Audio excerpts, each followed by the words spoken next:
you doing, wrestling fans? And welcome to another edition of John Arisi's Pro Wrestling Spotlight Podcast, the only wrestling podcast that brings you back 30 years with vintage audio featuring some of the biggest names of that time.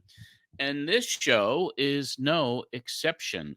The Pro Wrestling Spotlight covered all the news stories and breaking developments that happened in real time, and now we get to relive those moments right here on this podcast. Today, we will review show number 263 of the Pro Wrestling Spotlight, which aired on 1240 AM WGBB in West Babylon, New York, on January 22nd, 1995, although the cassette said January 20th, but that was a Friday. So I had to revise. It's January 22nd. It's the last original show. It's the last show of that original run. On this episode, we're going to review what was that final show of the Pro Wrestling Spotlight, maybe answer some questions that have been on all of our minds. And initially, there was no indication of it being the final show. So we don't put a little bow on this show and say that's a wrap. We'll discuss it all today. And before we wrap up today's podcast, we'll announce what our future plans are going forward. So stay tuned, and we'll let you know what is next for the show and what that direction is going to be. But as I do each and every week to start this off, I talk about our Patreon account, and there's a lot of stuff up there. We're going to keep that Patreon account open. We may change a few things down the road, but that Patreon account is so important. It helps cover the cost of producing and distributing this show. And when we announce what we're going to be doing next, I'm sure you're going to want to jump aboard on that Patreon train. $5 a month gets you in the door. Just go to Pro Wrestling Spotlight or go to patreon.com. I'm a little brain dead today. Go to patreon.com/John Arisi and check it out. Check it all out there. But let's bring Marsh on. Marsh on. Hello, Marsh on. Hey, got your Cactus Jack shirt on today. Yeah, I did. I was so excited when I found this. Yeah, that's a good one. That's my favorite shirt of his. And it's still so iconic and so classic, and I can't believe that it was just a thing he kind of he did so long ago, you know? Yes, that was 90s, man. That was early 90s. That was ECW days. Yeah, it was early 95. Because, well, you talk about it in this episode, and you talked about it the weekend before, how you're like, he just released this new shirt that's so cool. And it's like, of all the wrestling t-shirts, it's probably stood the test of time better than any. I think so. It's still really a classic shirt. And I loved it. I loved it back then. I love it now. But this is kind of a bittersweet show for us, right? I mean, this is really it. A lot of people are responding to it. First of all, we got a great reaction from last week's show with Mike Memphis and Evan Ginsberg. It was really a good show. I had the opportunity to watch it on YouTube last night on the big screen, and I enjoyed it. And it was really, it really was good. And I'm glad that you were able to find Mike and bring him on, because that was a good segment, and Evans was a great segment. So, but our social media pages have been pretty active. A lot of people are realizing and not knowing what's going to happen next here with us. But I have to read one post from Dan Brown, who is always so eloquent in his writing when talking about the show. And this is on our private group at Facebook. So you can always check it out at facebook.com and just /Pro Wrestling Spotlight podcast and radio show. It's fucking long, but that's the way it is. People will change it out. Anyway, Dan, because the patrons get the patrons get the shows early, and we put the final show on Patreon, and people were listening, and we got comments. So I'm going to read Dan's. Came in on our Facebook, as I mentioned, and it says, "Hello, PWS fans. I hope everyone is doing well. I just finished listening to the final PWS episode today, and I got very sad by the end of it. I always knew this day would come, and I thought I was prepared for it, but I wasn't.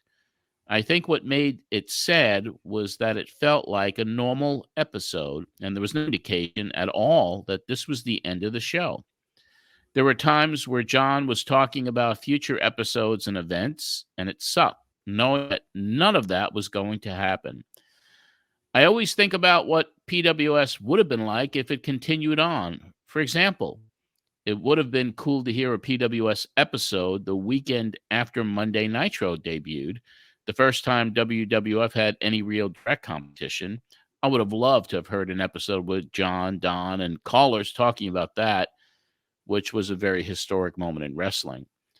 I thought it was cool that the idea was floated for Bret Hart versus Shawn Michaels to be the WrestleMania 11 main event, but that didn't happen until the following year's WrestleMania, long after PWS was gone. I also thought it was cool that we got mentions of John Levesque, who would go on to be Triple H, and John Hawk, who would go on to be Bradshaw, JBL. It was very fitting that the final guest for PWS was Mick Foley, Cactus Jack. The only other people I could think that would have been the best PWS guest would have been Paul E. or Meltzer. Anyway, I've rambled on long enough. When I get some time this weekend, I want to share my top 5 favorite PWS episodes.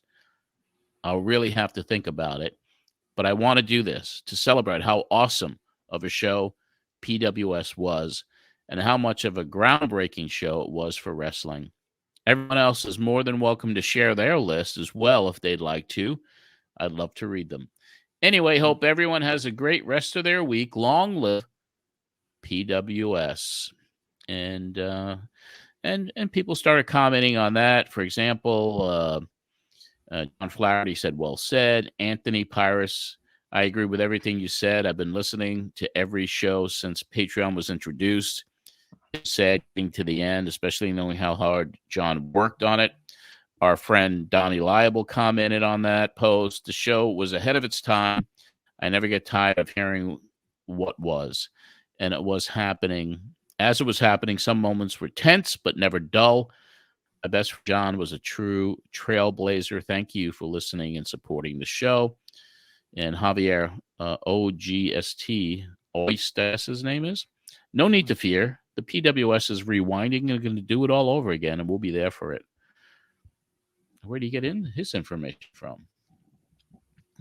Must have been in that Zoom. Should have locked it down. Should have had them all sign NDAs. Yeah. There's plenty of that going around in the wrestling business these days.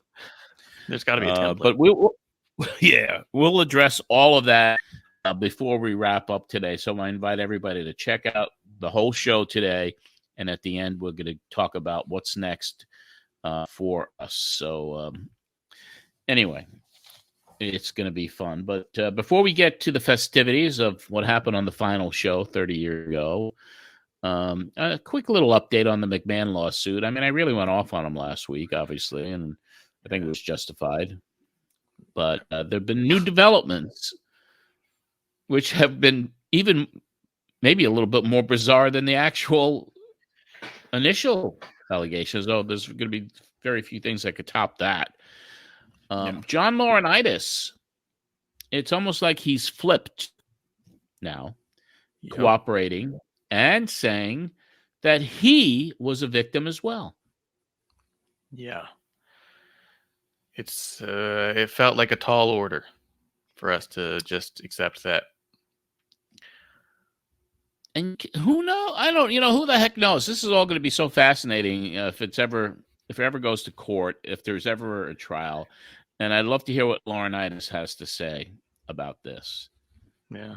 What was going on? How was he forced into this activity? Because he actually collaborated or the stories that Janelle Grant told, he kind of corroborated. That's the word I was looking for. Yeah. So it's going to get interesting. I feel like it's almost like a big testament to greed and money in general, right? Like people are forced into things because of the money, you know what I mean? Like, because they're afraid of losing their job. And what is a job but an income stream, right? Like, at a certain point, some of these people, John Laurinaitis is not hurting for money. No. He could have just said no. And if he was afraid to get fired, he could have gotten fired. He still would have been fine. You know what I mean? Like, I'm not saying that it doesn't impact the people in a lot of ways. And I'm not saying that maybe there was a ton of money in contracts he was afraid of. But at the end of the day, like, how you treat other people is up to you.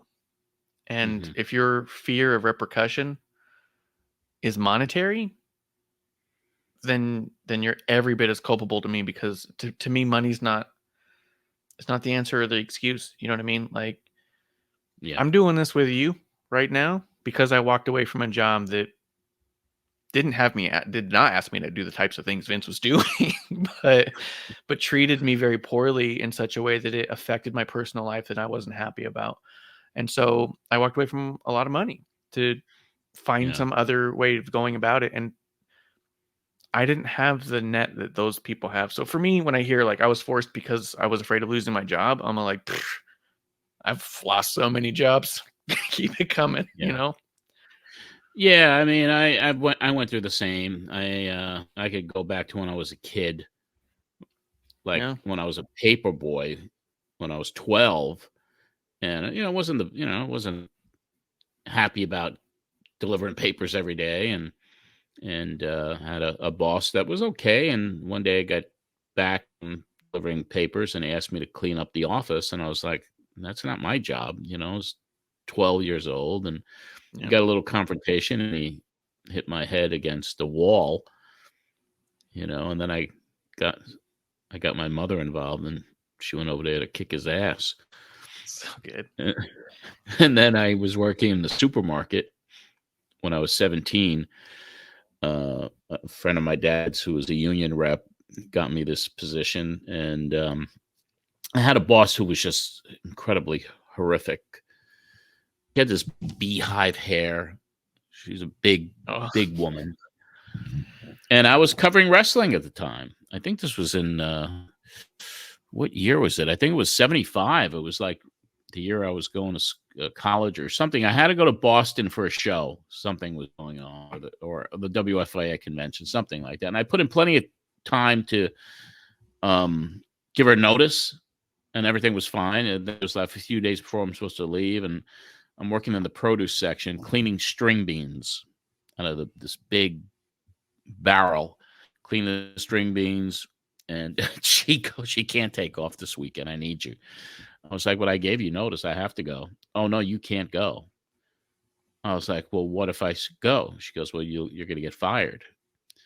So I picked the string beans, and I turned the barrel over, and I dumped all the string beans on the floor of the supermarket. And I said, go clean your own fucking string beans. And I left. And my dad's job, who's his big union delegate, I told my dad what happened, and the union delegate called up my boss and got me my job back. Wow. So I walked in there, and she, had her little tail between her legs, and I had to go into the office there at the supermarket. And she goes, "Just because blankety blank, I'm not going to mention the guy's name, still doesn't mean, still doesn't mean things are going to change here, And I didn't appreciate you doing that." I was like, "You know what? Fuck this. I'm leaving." And I just walked out. So there are jobs like that. They give you that make you so unhappy that it could affect everything. But in this case, I mean, this is crazy shit that was going on. Insane. And to do that to another person. Yeah. And to be like, well, I was a part of this degradation of a person, but the money was good. You go, no, no. I quit a job once too. I was in a car accident, ended up in the emergency room. The owner of the place was on a vacation up in the mountains, and I had let him know I wasn't going to make it in on time. I was in a car accident, and I reached out to him on my way to the ER, and I was like, and he called me a bitch for not going to the restaurant to open it up. And I was like, "You have to figure this out." And then when I saw him the next day, I told him, I was like, "Consider this my 2 weeks notice. Like, I was in a car accident and had to go to the hospital. I was dizzy. I was in pain. I had whiplash. I still have lasting effects from that specific car accident. And yeah, if they're never going to treat you better than when you're in the doctors, you know what I mean? Right. So yeah. Yeah. And So, I can't job imagine if you'd asked me to treat someone like that you would not say like, well, I'm not doing it. You know what I mean? Yeah. Yeah. Yeah, I mean, there were jobs. I mean, the last year or so at the record company when I was vice president over there, and I mean, my life was it was the highest stress level I ever had in my life. Yeah. And when I exploded and cursed my boss, and then I got fired, you have to have you can't be forced to do shit you don't want to do. You got to stick up for your principles. Yeah. And in this case, this alleged forced victimization of a guy named John Laurinaitis that he was forced, or he was a victim himself. I can't wait to see how this all comes out in the wash, what happens. Yeah, it's insane. It is. But anyway, we got a final show to review here, Marsh. Are you sad? Yeah, it's a good run. Yeah, it is. I mean, because just like Dan had said, there's no indication at any moment that this is going to be the end of it. Yeah. And so you're still covering some historic stuff. I mean, Cactus just got back from his death matches in Japan with Terry Funk. Yes. Yes. Like, those are still when his arm got burned up? Yeah. I think that's where he got the scar on his arm. Yeah, because I remember that because it smelled like burnt flesh, and I had gone over to his apartment as soon as he got back, and he was burnt. Yeah. Yeah. Yeah, I mean, it was also the same night as the Rumble. So I double checked it because you were talking about at the top. The Royal Rumble did play January 22nd, 95. So I was like, all right. Double checks out. There you go. Yeah. Okay, good. When I saw January 20th on the cassette, I was like, and then I was like, well, the last show was January the 15th, whatever it was, when we covered last week. Yeah, I think so. It was 7 days. Yeah, it was like 7 days. So I'm like, it can't be on the 20th. Yeah, it's such a really it's a lonely little cassette with just the PWS 120/95 on it. No other clue, nothing, no description, no cassette case. It was just there in this little own place, realizing that this was the end. I wonder how long, because you would write onto the tape right after you recorded it. Yeah, I'd put a little cassette cover and put the guest on there. Yeah. Sometimes I didn't put all the guests, so I got surprised. But yeah, I mean, it was always like I documented, so I just know that this was the show number, this was the date, and these were the guests. Yeah. It just seems weird that you didn't do it in that one if you didn't know it was the end. You know what I mean? Like, because you did it the same day you recorded, that you wrote that stuff. Yeah. Did you ever go back and fill in stuff? I can't imagine. No. Yeah. No. So the only stuff that I filled in, was when I would upload a new show for this and for what we did previously. And if I heard a guest that I didn't put on that cassette, I wrote that name down on the cassette. Oh, that's cool. Oh. Yeah, just so I know, so I don't forget. Yeah. Because and this, yeah. And then this was kind of weird too because Rumble's coming up, because Clash of Champions is coming up. Over half the show is you guys predicting what the cards are going to be like and what's going to happen on them, and it's just like Dan said, it's just another everyday episode. And then another huge chunk of the show is you just go, I'm going to read all the Observer Awards. You spent like 15 minutes on it. It's a 2-hour show, wasn't it? Yeah. But you pay by the minute, and you're just like, I'm basically going to read out of the magazine. You know what I mean? Like, I'm going to just read this. Who the hell knows? I wish I could fly back 30 years and see what the fuck was going on. Yeah. But it was interesting. It was neat. So, yeah, I'm a little bummed because, it's been so cool. You had a hell of a time with the callers, so it's also just a little... It wouldn't be right if it didn't have technical difficulties, but it was a little bit of a bummer that we didn't get to hear some of the voices in the very last, Mm-hmm.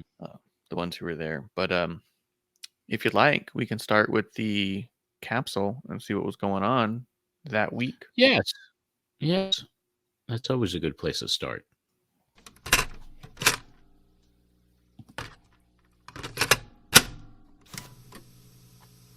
So we have lots to cover today on the program, and as we do, top of the hour, Don Leibel joins us direct from upstate New York with all the wrestling news for the Pro Wrestling Spotlight News Capsule. Don, how you doing? I mentioned Cactus just back from Japan. Incredible with the devastation they've had over there in Kobe with the earthquake. Amazing. They have a show coming up on April the 2nd at the Tokyo Dome. The tickets went on sale the first day, last week on the 14th, and the first day they sold in excess of 10,000 tickets. 10,000 seats sold the very first day. And that is the card that's promoted by the weekly All Japan, the weekly Pro Wrestling magazine over there. Exactly, and that is just, U.S. promoters would salivate just getting that. Well, rumors are that ECW could be involved in bringing Public Enemy over there for that card. That would be great. But like you said, we got a big day today, coming up Wednesday, and a lot of other things happening. So let's get right to it. First of all, good afternoon, everybody, and welcome to the Capsule. As we said, a very busy day in wrestling. Tonight at 7 p.m. Eastern, the World Wrestling Federation presents the first of 5 pay-per-views scheduled for 1995. From Tampa, Florida, the Royal Rumble. Now, aside from the 30-man free-for-all, Diesel puts the heavyweight title up for grabs against Bret Hart. Jeff Jarrett goes after Razor Ramon's Intercontinental Championship. The finals of the tag team tournament will be played out with the 1-2-3 Kid and Bob Holly colliding with Tatanka and Bam Bam Bigelow. Also will be The Undertaker one-on-one with IRS. And, of course, if you've been watching the WWF TV, you know Baywatch star Pamela Anderson, who the show has been hyped around, is the guest host. And newcomer to the Federation, Man Mountain Rock, many of you may remember him as Max Payne in WCW, will play on his guitar the national anthem. In other WWF news, following tonight's show, 3 consecutive days of TV tapes are on tap in Central Florida for this week, with the winner of the tag title tonight putting those belts on the line on tomorrow's Monday Night Raw against the Smoking Guns. WWF Women's Champion Bull Nakano's suspension has been completed, so expect she and Alundra Blaze's feud to resume. Reports received this week were that Jim Neidhart is on the company's inactive roster for what sources allege was unprofessional conduct conducted on an airplane. Now, it is not known at this time when or if the Anvil will be back touring for the WWF.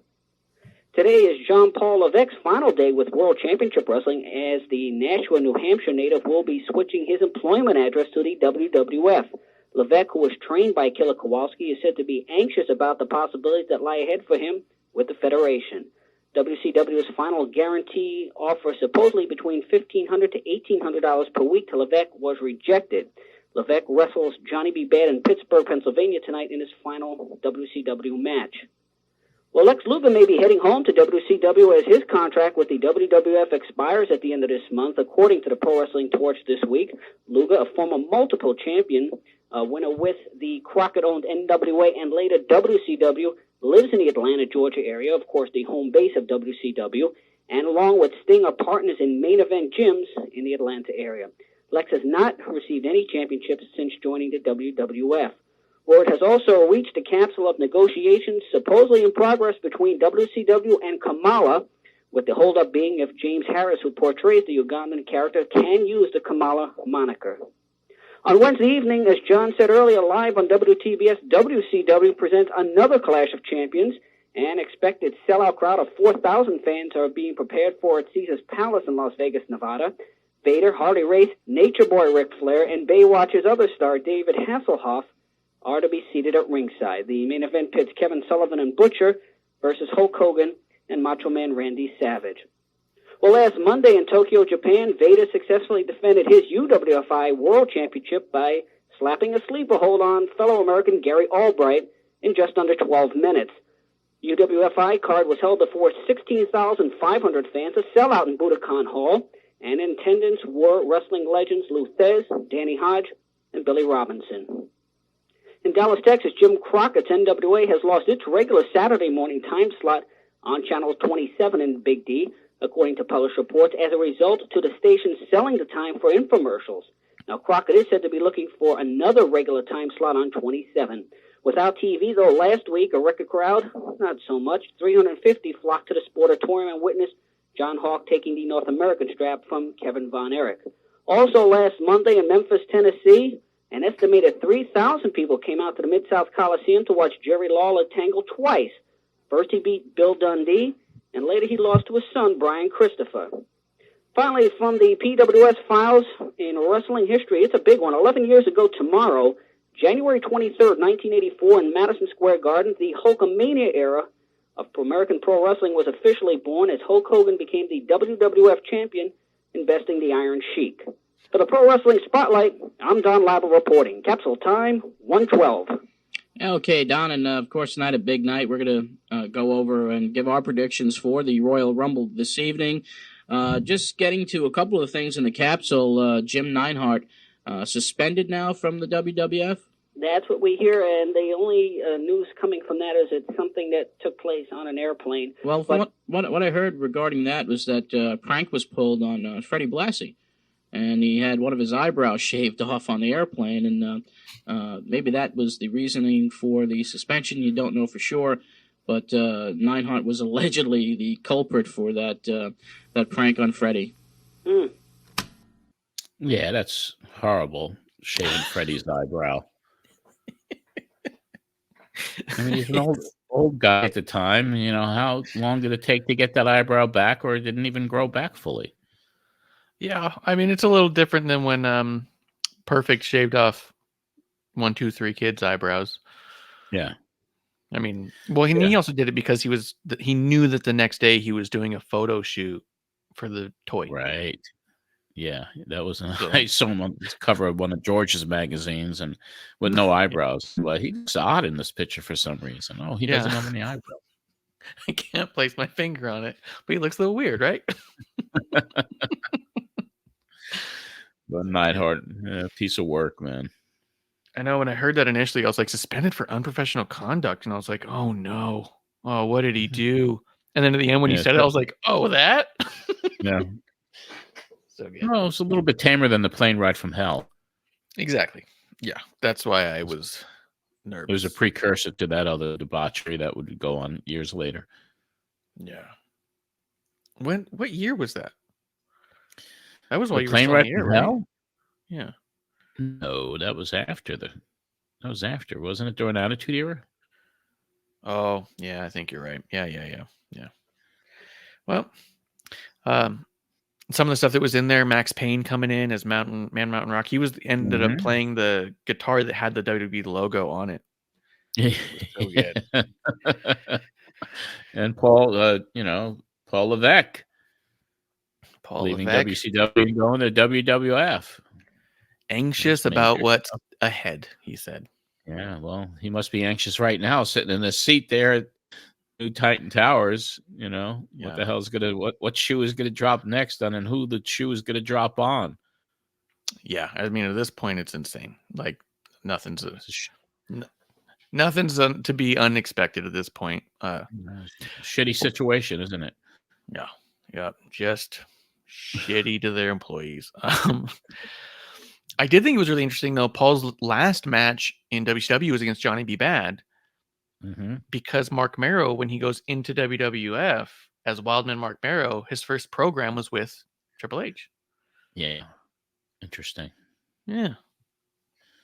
So and then Sable comes in, and bingo, there you go. I wonder if they just liked working together.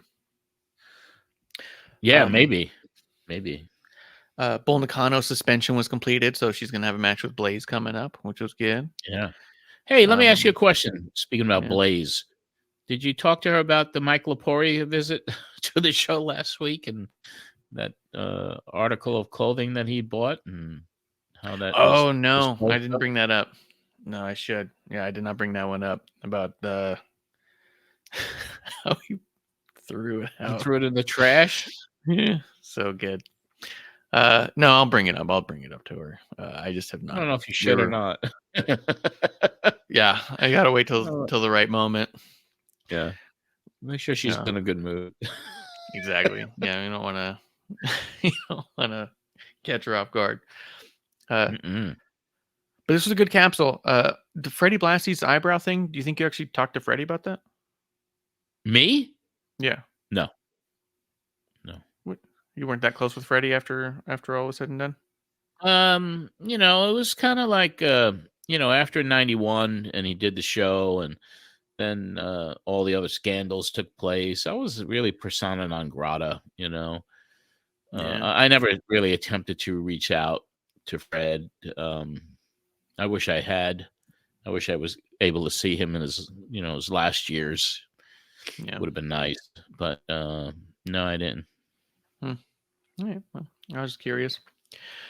You keep Donnie on the line for a while so you guys can go over all of the Royal Rumble predictions. You run through the whole card, things you'd like to see.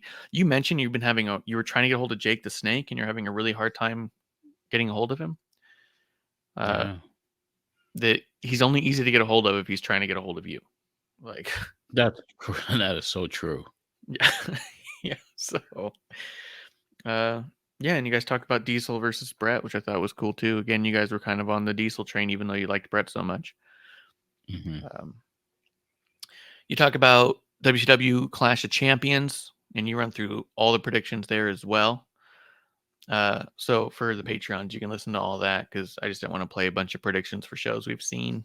Yeah. If you're part of that exclusive Patreon community, you could listen to it at any time on demand. Yep. But as you guys, you do mention that Flair had been announced that he was going to be a Clash of Champions. So this is like his first announced televised return since he lost the match to Hogan and was supposed to be gone forever. Yep. Which comes up a couple times in this, which is pretty neat. But then this is a second clip I got of you and Donnie talking just a little bit about ECW, actually, which I thought was neat. And Don, just you don't get ECW up there where you live yet, I would guess. Yes, we do get Madison Square Garden Network. Oh, you do? Okay. Interesting programming coming up for ECW. And this past Wednesday, another show was on MSG Network. And I tell you, it's just you talk about cutting edge pro wrestling. You talk about state of the art pro wrestling. There you go. ECW just finished a rundown in Florida and now back up here. What can I say? It's extreme. It's really, really making a lot of headways. I certainly enjoy it, and I think that they're giving people opportunities to get pushes that may not even been in wrestling for a while or may have been buried, and just look at Shane Douglas. He's, has expanded his wrestling abilities to being a phenomenal interview. I think he's very good in the ring. He presents himself well. I think it's an excellent alternative, and you probably get hooked on it. Oh yeah, you get hooked. First time I met with a couple of potential sponsors of the program this week, additional advertisers, and it was a nightclub not too far from here, and was meeting with the club owners, and we're talking about wrestling, and they said, yeah, that stuff it started on TV a couple of weeks ago with all the chairs being thrown in the ring. I said, yeah, ECW, and they said they're hooked. And these are fans who hadn't watched wrestling in years. Exactly. So ECW bringing in new fans, and that's, of course, great for the business. Well, Don, I appreciate the time, all the time you've given us today here at the program. My pleasure. John, two final notes. One, former USWA Tag Team Champs, the Eliminators, who have been in Japan once before. They are going back in February, I believe, February 4th for War. And they do have a tryout coming out with the WWF. And as I told you before, they are the tag team equivalent, as far as I'm concerned, of Sabu as a single wrestler. And two, I want to be the first one to say publicly, happy birthday to you. Hey, thank you very much, Don. Appreciate it. Of course, it's this Wednesday night, so I'll celebrate my birthday watching The Clash. So I appreciate the time, Don, and we'll speak to you next week, and we'll go over all the stuff that's happening in pro wrestling this week. Have a good show, John. Thank you, Don. Bye now. Good guy, Donnie. Yeah, reliable, man. To this day, still the reliable one. It's still one of my favorite moments when he wanted to wish your dad a happy birthday, and you're coming to the dinner, right? And it's just like, that's awesome. Yeah, like, Donnie's coming down for dinner. Yeah, very, very cool. I mean, what a great guy. Yeah, he's doing a lot of wrestling writing now. And the Bradenton Times that he does work for, and he's writing some really cool. Yeah, really cool stuff. He has an article about ECW. He asked me for some pictures, and I provided those for him. And he kind of like this Confessions of a Wrestling Junkie series he's starting to write. I was like, listen, you got a book in you, man. You gotta write the book. I know. I wonder.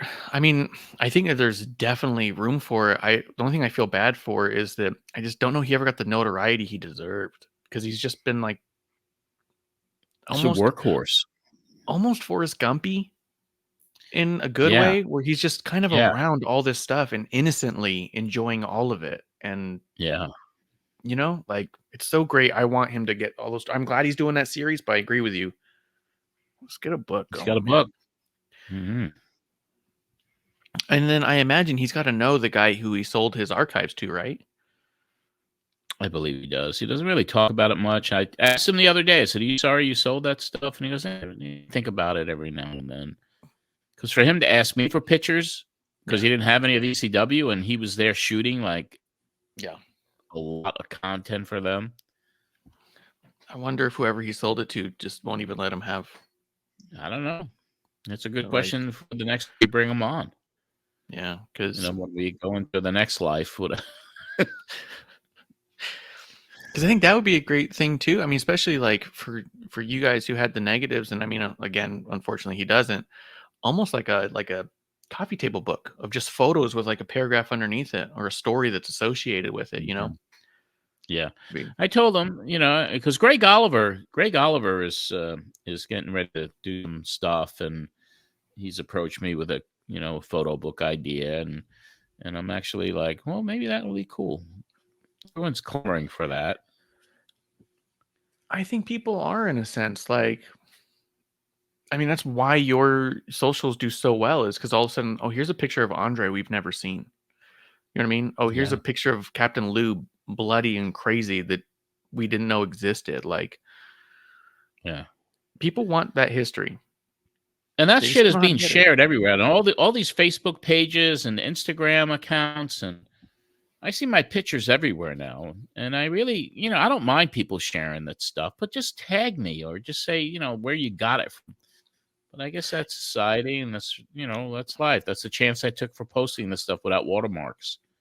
Yeah, I think I mentioned that before. We could watermark the hell out of some of these, but I think they should at least be directing people to where they can get more of it. I get so annoyed because I was pulling a clip from Medusa the other day, and it was a match she was involved in, and this random YouTuber posted it and watermarked the hell out of it like they owned it.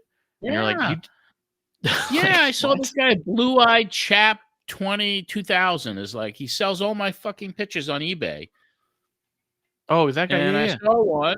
Yeah, I saw one like on Facebook the other day, and it was a picture of Captain Lou getting hit by Bruno. I was like, that's my picture, and he's got his watermark on it.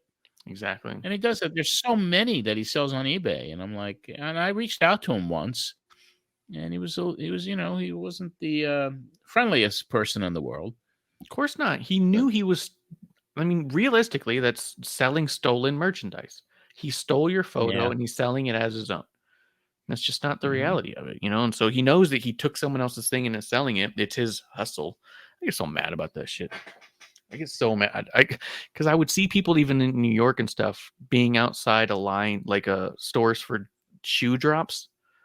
Mm-hmm. And they're spending $100 and then immediately going online to sell it for like $600. And you're like, why is your $100 worth more than mine? Right. You know what I mean? Like, time and place does not increase value by that much. You're just being a jerk. There's people who aren't getting those shoes who wanted them.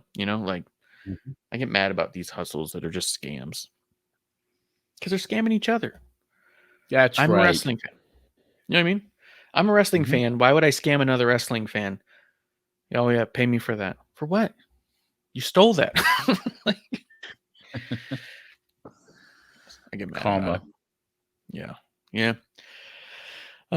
But yeah, I think that there's a book in Donnie. I just love that this is your last episode.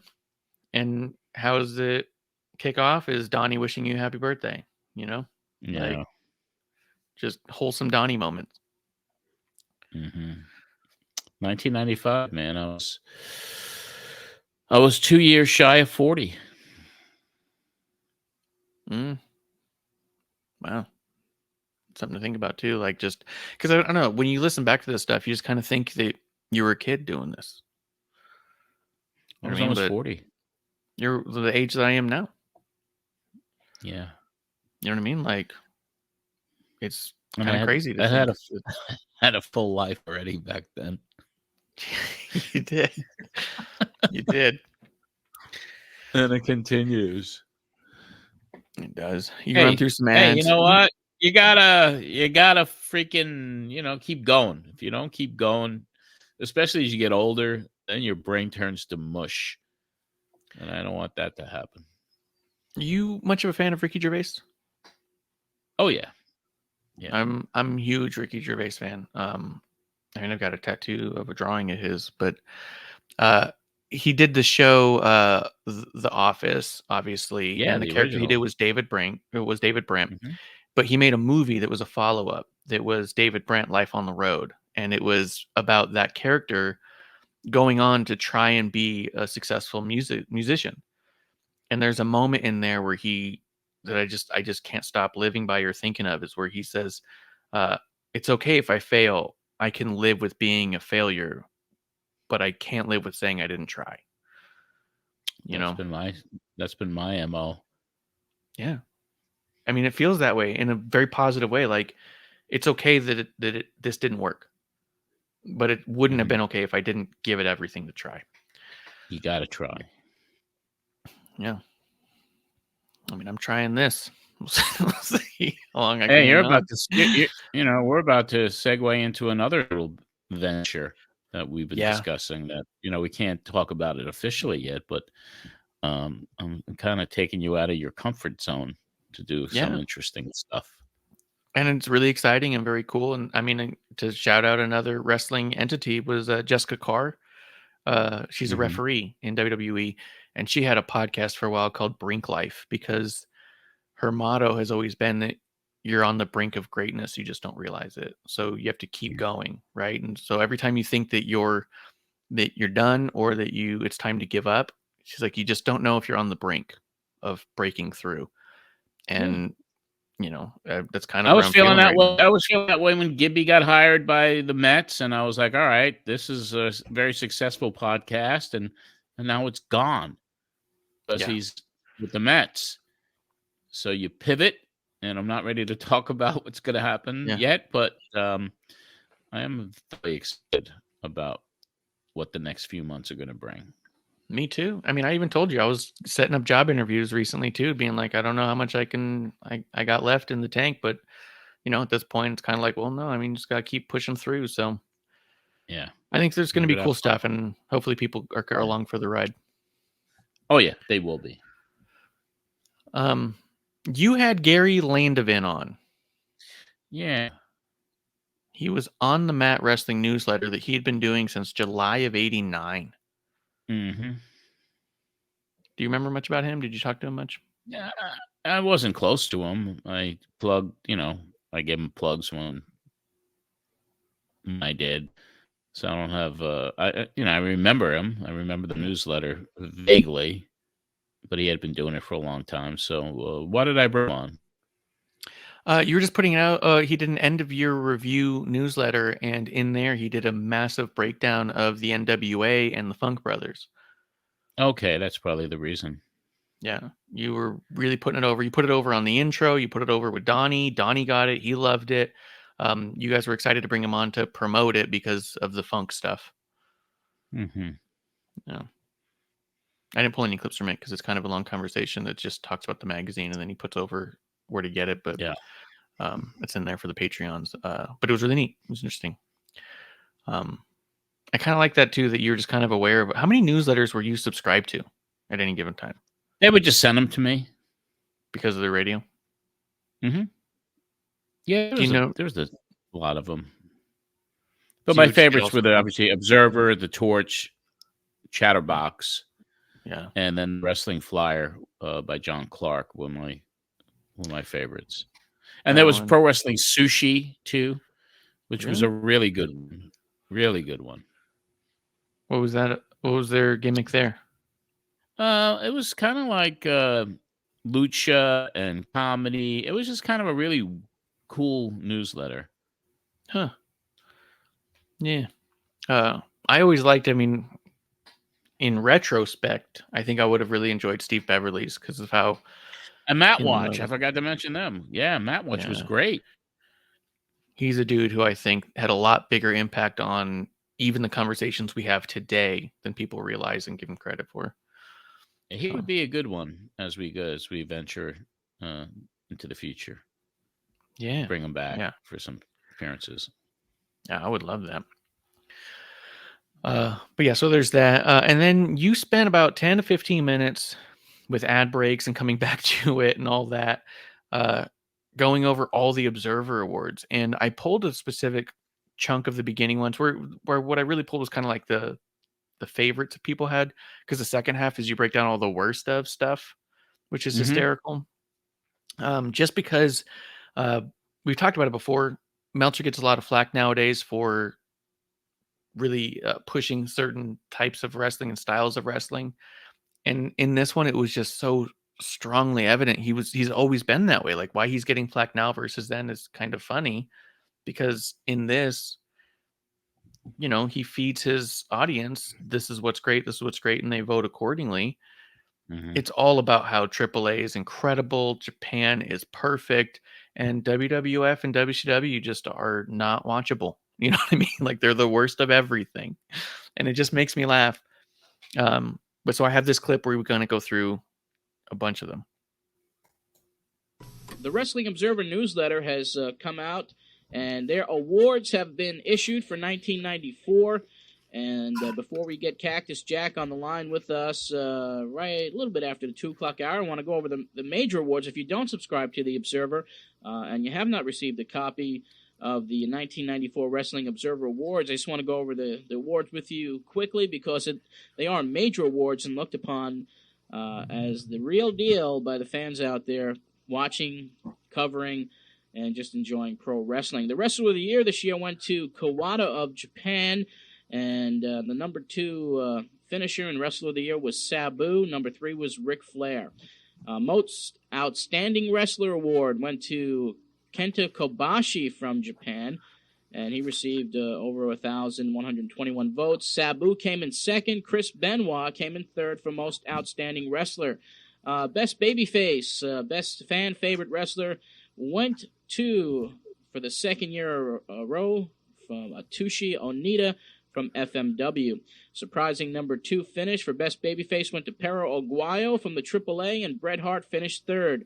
The Best Heel in professional wrestling for 1994 went to the Love Machine, Art Barr, who we lost in November. Art Barr passing away, and certainly, as we discussed here on this program previously, a big, big loss in pro wrestling. Art Barr, Love Machine, voted Best Heel of 1994 with an overwhelming 2,598 votes. Finishing second was Ric Flair.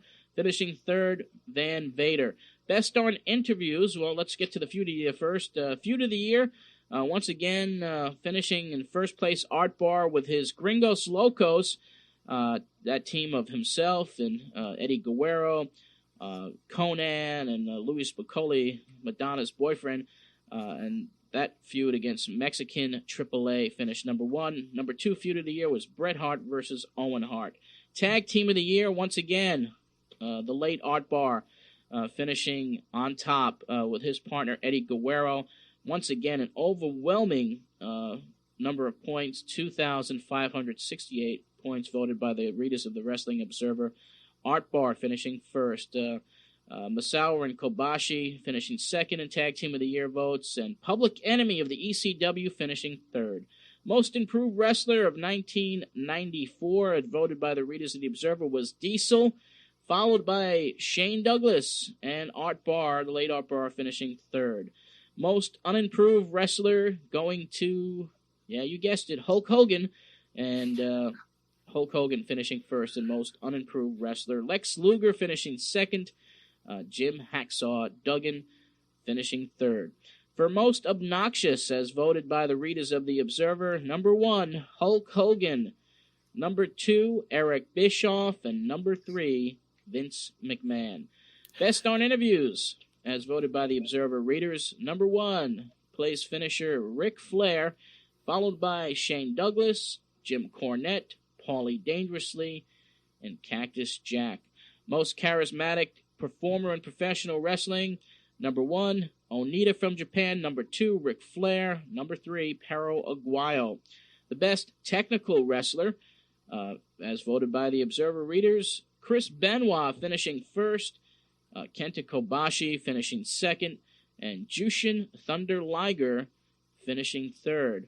The Bruiser Brody Memorial Award, the best brawler in professional wrestling for the 4th straight year, Cactus Jack picking up that award, followed this year by Sabu as the second-place finisher, Terry Funk finishing third, Vader finishing fourth, Stan Hansen finishing fifth.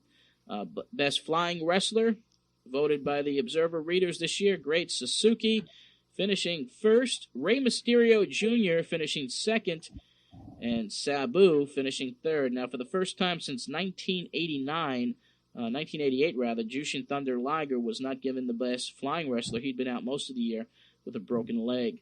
Most overrated wrestler in professional wrestling, voted by the Observer readers this year, Hulk Hogan finishing first, Jim Hacksaw Duggan finishing second, Lex Luger finishing third, The Butcher finishing fourth, and Diesel finishing fifth.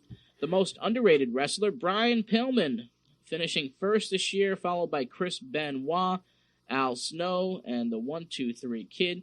And the best promotion this year, that is the AAA out of Mexico. AAA finishing first, All Japan Pro Wrestling finishing second, ECW Extreme Championship Wrestling finishing third, New Japan Pro Wrestling finishing fourth, and All Japan Pro Wrestling finishing fifth. And none of the two major promotions in the United States here. ECW winning the best TV show of the year, followed by AAA and All Japan Pro Wrestling. Match of the year, Razor Ramon versus Shawn Michaels from WrestleMania, taking place on March 20th, won the match of the year. This year, as voted by the Observer readers. The Rookie of the Year went to Mikey Whipwreck of the ECW. He finished in first place. Second place, John Paul Levesque. And third, Boss Rutan. Fourth, 911.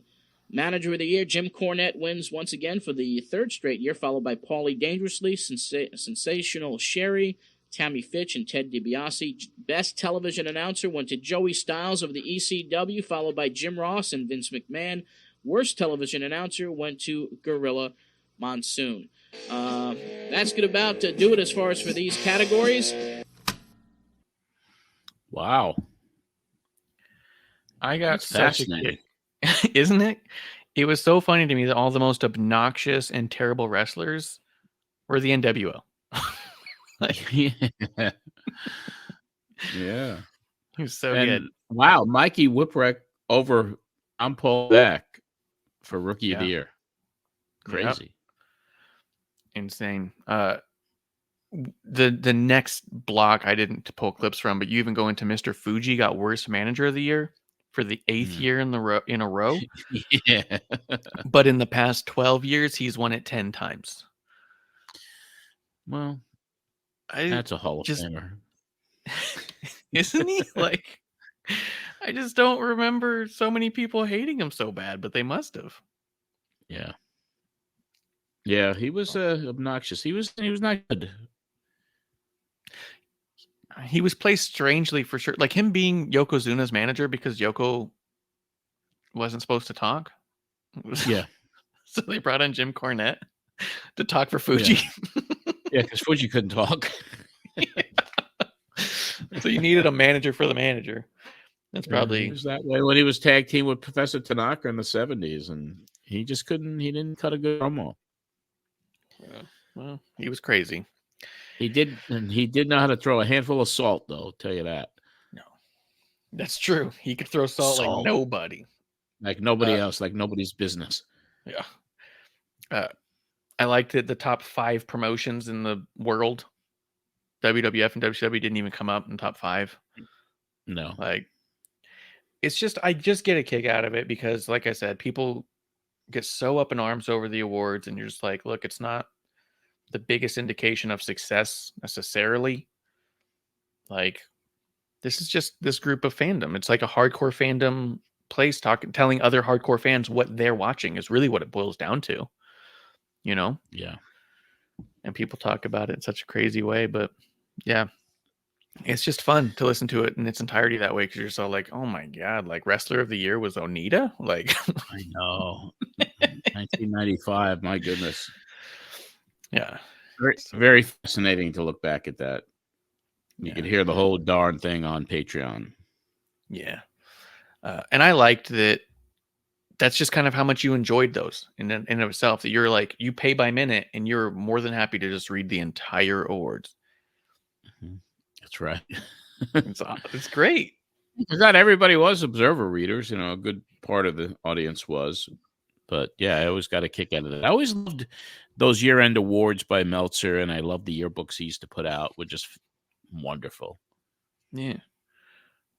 Yeah, I think it's cool. And like I said, it's more or less a hardcore fandom telling each other what they're checking out and what you should watch too. Like, if you're not feeling like the major two promotions, there's a lot of other stuff out there, and this is what I'm watching. You know what I mean? This is what we're all watching. Like, it's cool. But then also, Meltzer's not dumb. He's going to see who the awards are going to and saying, okay, I should really start talking more about them than the other thing. If my readers are into this, that's what I got to be talking about to sell these magazines. Well, sense. A lot of them wouldn't even be aware if it wasn't for him anyway. To begin with, yeah. Yeah. So I think it's awesome. And I think it's a really cool little marker at the point too. And it is. And like Dan said, not having Meltzer on, his presence was still there. His presence was still there in the final show. That does bring us to Cactus Jack. Ah, good old Cactus. You know, I listened to he just stopped his podcast with Conrad. He just stopped it? He ended it. Yeah, he Why? ended it. He decided they didn't want to do it anymore. That he's trying to slow down a little bit, and he said that effective immediately, he's taking a 6-month moratorium by doing no podcasts. I mean, okay. Like, that's fine. Yeah. Was he doing like a ton, or was it like, I mean, I guess it's whatever if he wasn't. Yeah, he would do the occasional podcast with the Conrad thing. I guess he enjoyed it. And, you know, he just wants to start slowing down. He does, you know, autograph signings, you know, still does a lot of those. But, you know, the guy is, you know, he's not an old man, but, you know, look what he put his body through. Maybe he just needs a little break. I also think that doing a weekly podcast is a schedule, and maybe he just wants to have a little bit more of a free schedule. You know what I mean? It is. Like, if he's just doing his meet and greets and appearances and his guest spots on things, it's a lot easier to be like, oh, I'm not doing anything this week, as opposed to every week I have to sit down and do this thing. Maybe that schedule is just starting to, after a while, just be like, hey, this is almost like impacting my ability to do stuff. Yeah, and he always, they were all entertaining. I listened to almost all of them, and I really enjoyed hearing his stories and his career. And Conrad was great as a, you know, as a co-host with him, and it was a good show. So we're gonna miss that one. It's kind of ironic that we're both kind of ending in the same week. Yeah, you should have been a guest on the last one. Yeah.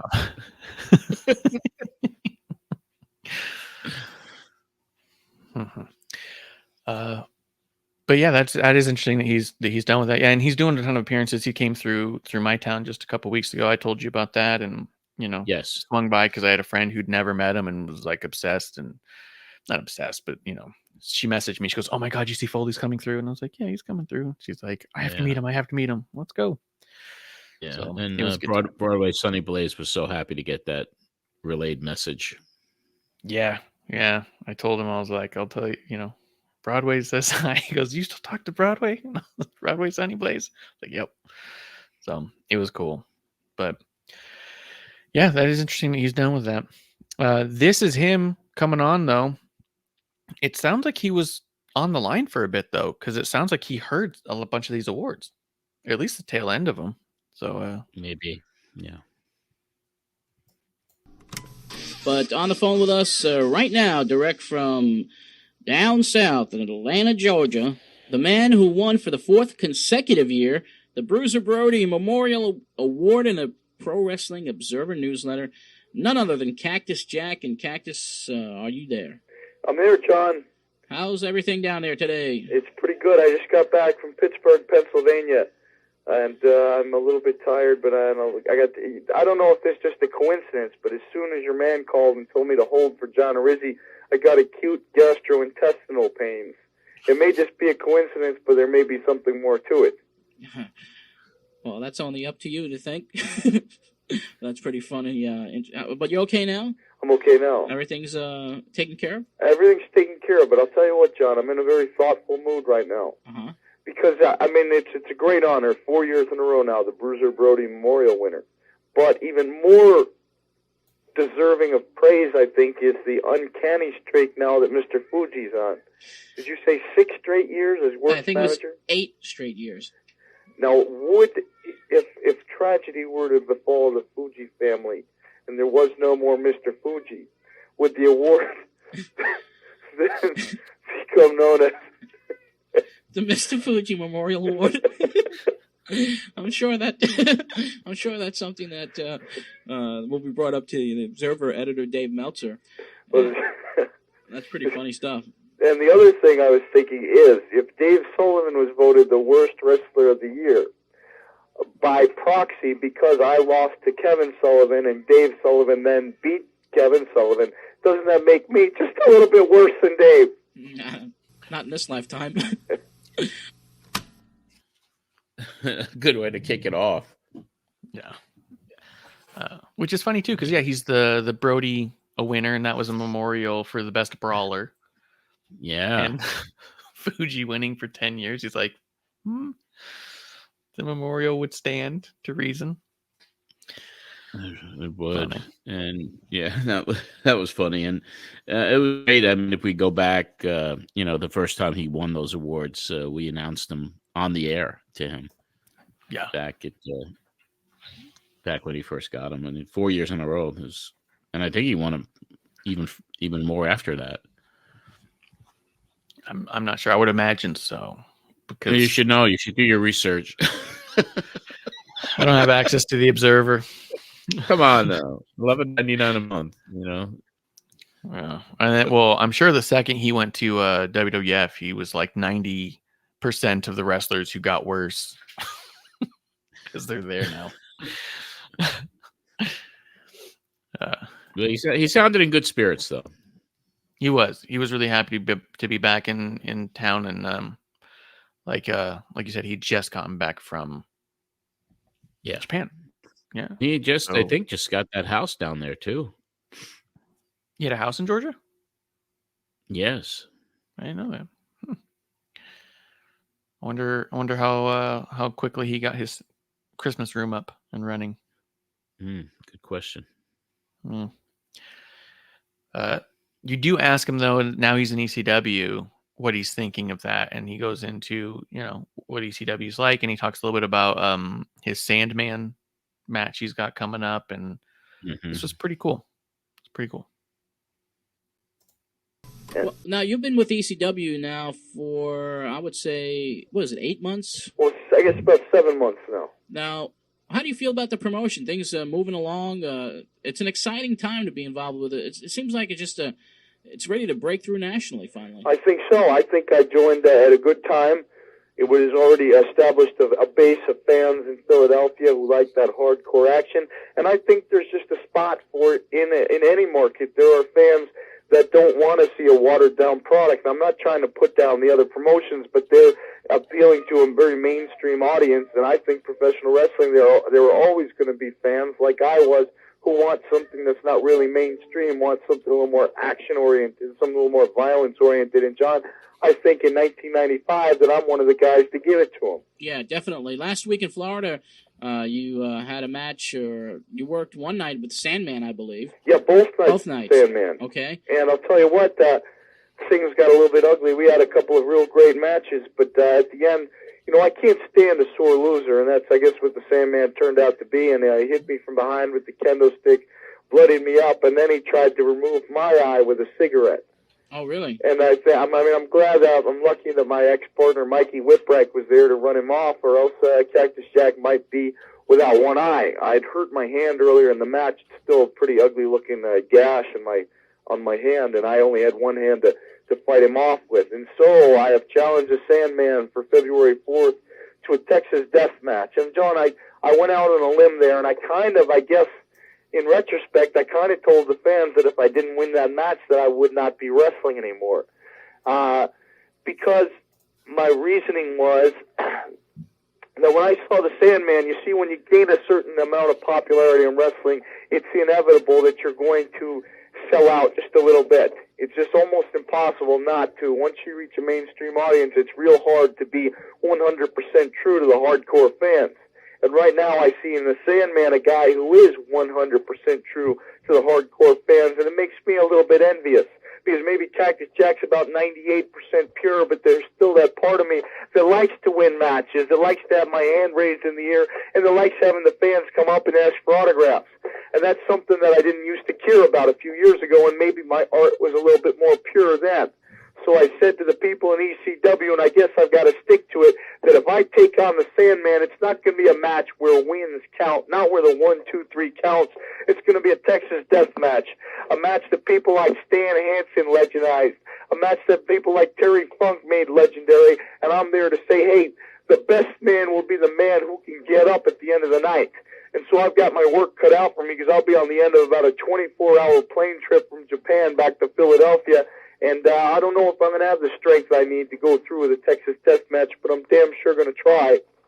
Well, the ECW-style Texas death match, I'm sure, is going to be a real violent encounter. And as you say, you'll be back for the first day, probably just getting off the plane from your next trip to Japan with the IWA. And, man, you'll be jet-logged and who knows what else. Because I saw those pictures that were recently published in the last week's edition of Weekly Pro Wrestling Magazine.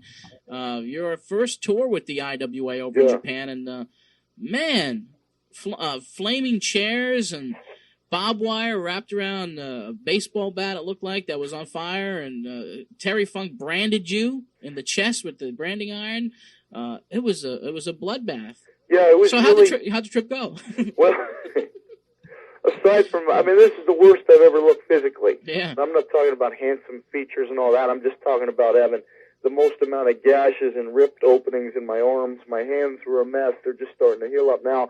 It was probably, and I'll go out, I won't go out and say maybe, I'm going to say it was definitely the wildest match I've ever been in the last night there, right around Tokyo. Me and Terry Funk in a no-ropes barbed wire match. It was real. It was ugly. Tracy Smothers been wrestling now 11 years. He said he'd never seen anything even remotely look like it. And Tracy's seen a lot of things. So I think it was a matter of both of us going out there with a lot of pride and going out there really trying to jumpstart a promotion. At the same time, if I could get a win over Terry Funk, hey, as far as I'm concerned, that'd be the biggest thing in my career. Yeah. What's really fascinating to me is the evolution of this guy since we started the show in the 5 years. He just caught fire, sometimes literally, but yeah,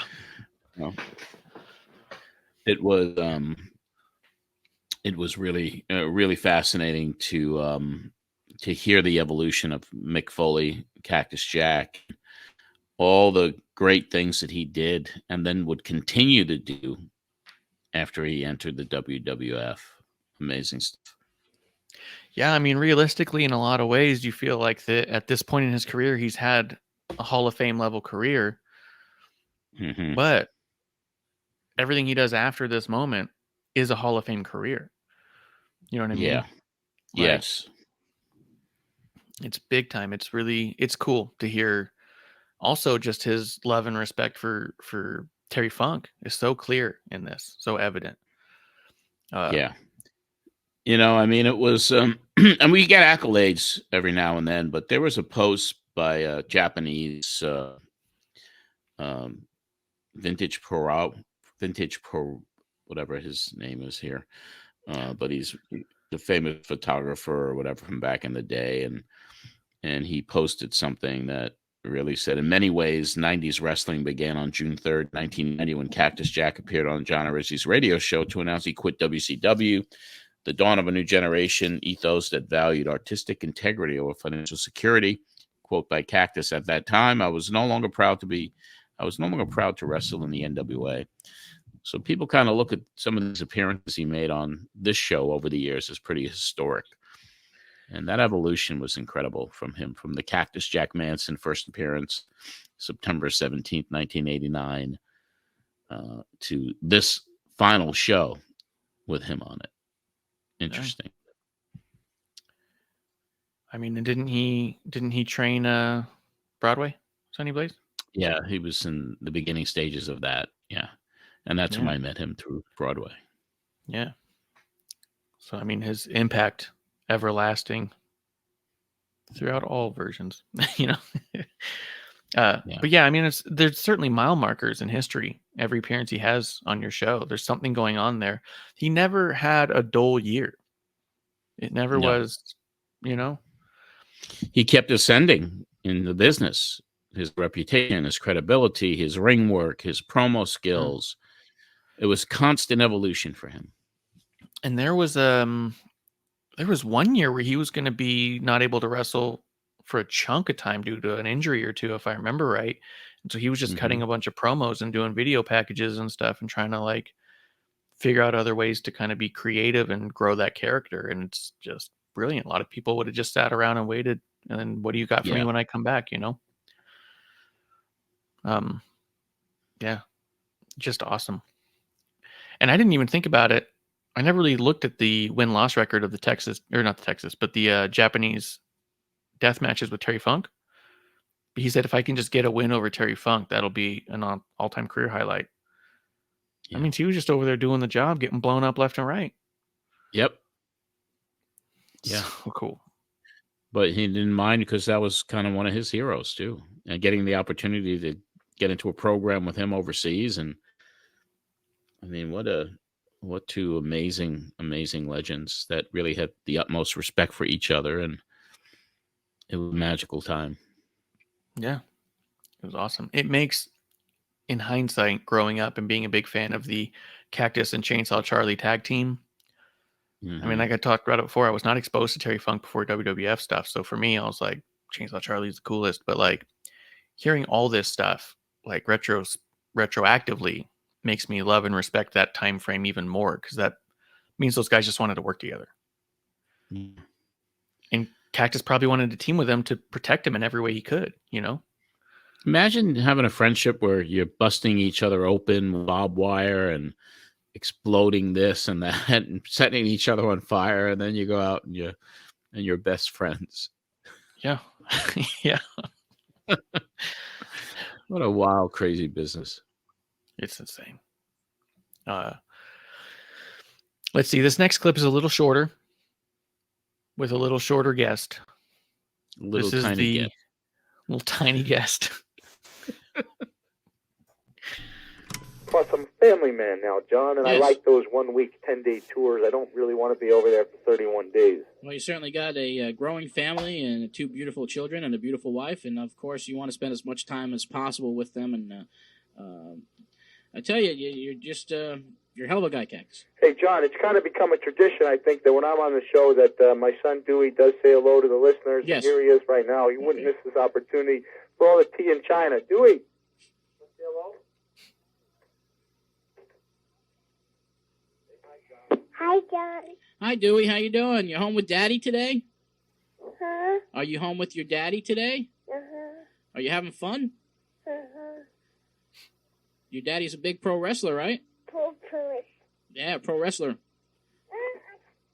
Is that it? I say bang bang. Say bang bang.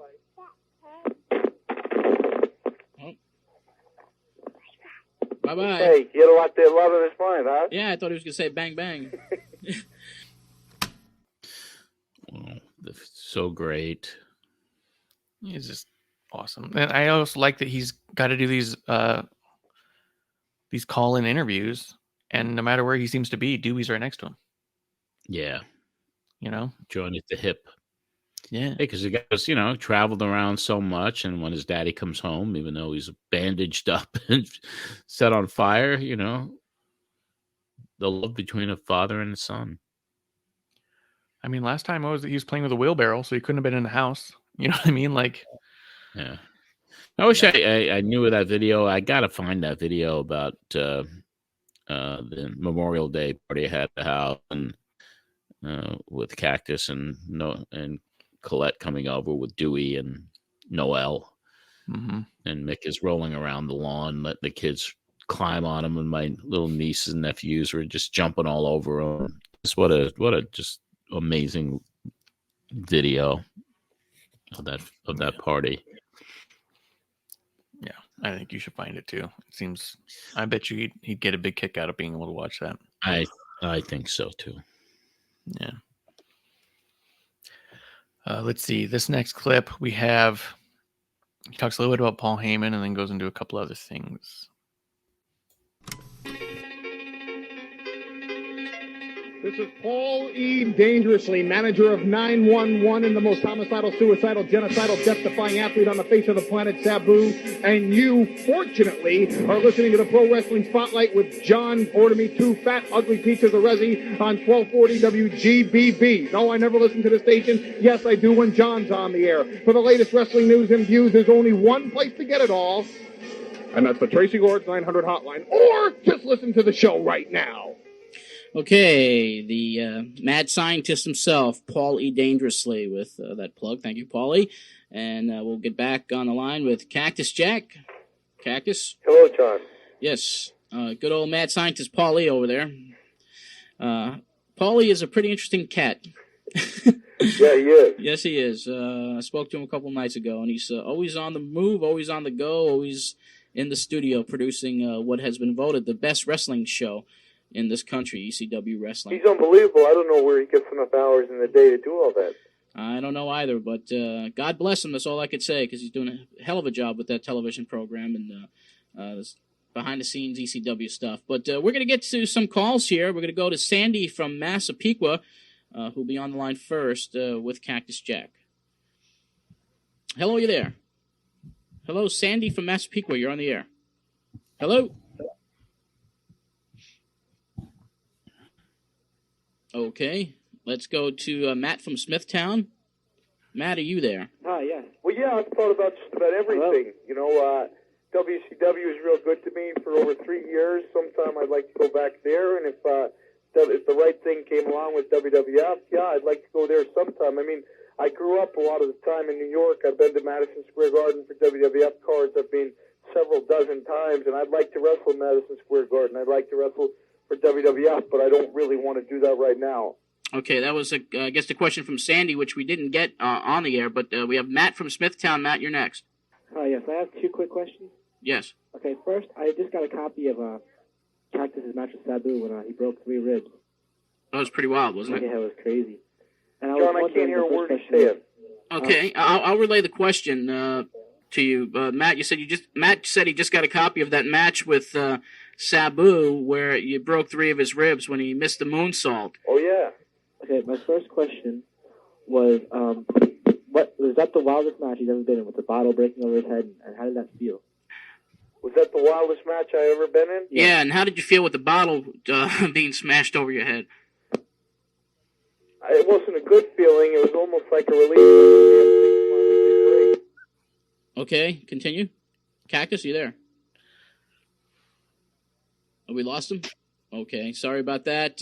We've had they put a new phone system in here, and we're just trying to conference the calls, and apparently that's not working out, but we'll try to get Cactus on the line right now, and what we will probably do is, for the other callers calling in, is you will relay your question to me, and then I'll relay it to Cactus, so we'll be able to take questions for him that way. Well, there's the reason I left. It was the new phone system. I couldn't handle it anymore. It's been so answered. funny. Questions answered. It was so funny, it's too, kind because you're like, Andy, go ahead. Yeah, it was kind of funny, too, in the beginning. where Paulie was like, fat, ugly pizzas. Is that what he said? Like 2 fat, ugly pizzas. Something like that. But that's the comment he made the last time where Public Enemy was all like, that's not very nice of Paulie. We're going to have to take care of him next time we see him. Yep. You know, it is. This week is National Pizza Week. You know, there's like a big National Pizza Day this week. Did you know that, Marsh? I didn't know that. It's very upsetting. Are you a pizza aficionado? You like pizza? Yeah, I do. But I'm keto and has been for a while. So one of the things I have started doing though is I make my own keto crust, and I'll make my own pizza. I used to work for a pizza shop, so I'm pretty decent. Yeah, it's. You know what I'm doing tonight? Here at the wonderful, luxurious place where I live in Tennessee, the property managers had a pizza party today, and with a twist on it. They were giving out ingredients so you could actually make your own pizza and cook it in your place. So they had this big setup downstairs. I don't know, we're diverting. I heard the Paulie taking it, triggered it. So earlier, before we started taping today, I went down to the lobby, and there it was, big table. You get your own crust, you get your cheese, you put your sauce on it, all the toppings, and brought it up like a happy little camper. And gonna fire that oven up to 425 and put it in there for 8 minutes, and I'll have a nice hot pizza tonight. I mean, it sounds good. I figured I'd throw a little something that doesn't even make sense on the final show. Just might as well. My nephew does those. My nephew likes those little Papa John's pizzas where he feels like he's making his own pizza. So same thing. Yeah, as far as I can tell. Like what Kramer did on Seinfeld. Isn't it like wasn't he? One of his ideas was to actually open up a restaurant where you make your own pizza. Yes. Yeah. Same, basically the same thing. Yeah. So anyway, I liked how Sandy, you're like Sandy from Massapequa, and then like you hear nothing, just absolutely nothing, and then all of a sudden you just get the new caller on. It cuts over back to Cactus, who's answering the question that no one heard. We're all like, know. Yeah, that was kind of weird. That was a little odd. So weird. And then he couldn't hear Matt. So apparently, it sounds like the conference call, instead of getting them all on one line, he was put 2 over here. He's got 1 coming in over here. Like something crazy was going on. Yeah, it was weird. And then you just lost Cactus altogether. It was funny when you call him back and get him on. He was like, "That wasn't very respectful." I guess he had enough at that point anyway. Nah, he was in good spirits though too. He was just making jokes when he came back. Yeah, I mean, you asked him about ECW some more. Favorite place to wrestle. He says he loves it. He talks about how. Oh, you asked him if he wants to face Shane Douglas, and I thought his answer was really interesting. I didn't pull it here, but he said that he went to wrestling school with Shane Douglas, so he doesn't really think that he wants to go into the match changing his style because he's not sure he wants to punch and kick and scratch at him like he does his other opponents because he likes them so much. So he goes, I want to be the ECW champion, but I might wait until Shane's not the champion. On the flip side, person he respects the most in the world, Terry Funk. Yeah, right. They're ripping each other's scalps off. Yeah, no problem with that. Shane, I don't want to close fist punch him. In your eye. Terry, that's going to look. They put the thumbtack in your eye and hit you over the head with a barbed wire bat. Yeah, just nuts. I guess Shane was too much of a pretty boy. He didn't want to mess up his pretty face. Yeah, he's like, I don't want to close fist punch Shane, but I will set Terry Funk on fire. As they said in Raging Bull, he ain't pretty anymore. Yeah. But yeah, I thought that was cool. This Paul Heyman thing, and then the phone's just messing up. So basically, at this point, you stop trying to punch calls in. You just tell whoever's in the box. I think his name is James. You tell him just to write down the questions people have, and then you'll just ask them. So we do have the. This is a little bit of a longer clip. Cactus is going to talk about his shirts. He's going to talk about his long-term plans, but then also he talks about Ric Flair and the retirement coming back from WCW, which I thought was great. And then you guys go into Vader about how Vader's coming back on the scene in Japan. And he talks about how that's why he left WCW. It sounds like a lot, but this is still only like, I think, a six minute clip or so. It's really good. It's good content. It's great. And to me, I wanted to pull as much as I could from Cactus without pulling everything from Cactus, just because, I mean, he's your last interview and he delivers in a major way, even still, you know, he never. Yeah, good way out. Sorry about that. John, maybe you should take the question and then tell it to me. Yeah, what we'll do is this. John, okay, what you do is ask the listeners out there just you could write down their question, relay it to me, and then we'll relay it to Cactus because we're having a little bit too much problem with the phone lines here today. And we'll hopefully have that resolved by next week. But getting back to your career in Cactus, February 4th, your next stop at the ECW arena. Now, last time there was these great Cactus Jack T-shirts, getting to merchandise for a second. Yeah. And will there be more shirts? I know you're sold out of them already. Will there be more shirts available to fans? I got them. The kid's name is Bruce, and he did a great job on the shirts. And even if it wasn't me there, I'd say it's the best wrestling shirt that I've seen in a long time. I'm wearing one today. Yeah, the wanted poster. And yeah, I'll have a lot of them there. I don't know if I'll be out there personally selling them, but yeah, they'll be out there if anyone wants to buy one. Well, that's great, and I'm sure that over in Japan, the fans certainly are merchandise hungry. Did you notice that there was more of a need or a want or a desire to purchase merchandise over in Japan than here in the States? Oh man, it was unbelievable. I mean, I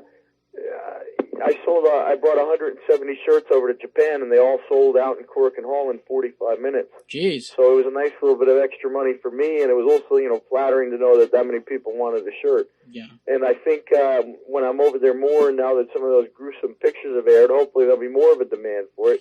Let's face it, John, I got 2 kids, and I'm only going to be wrestling for a short time.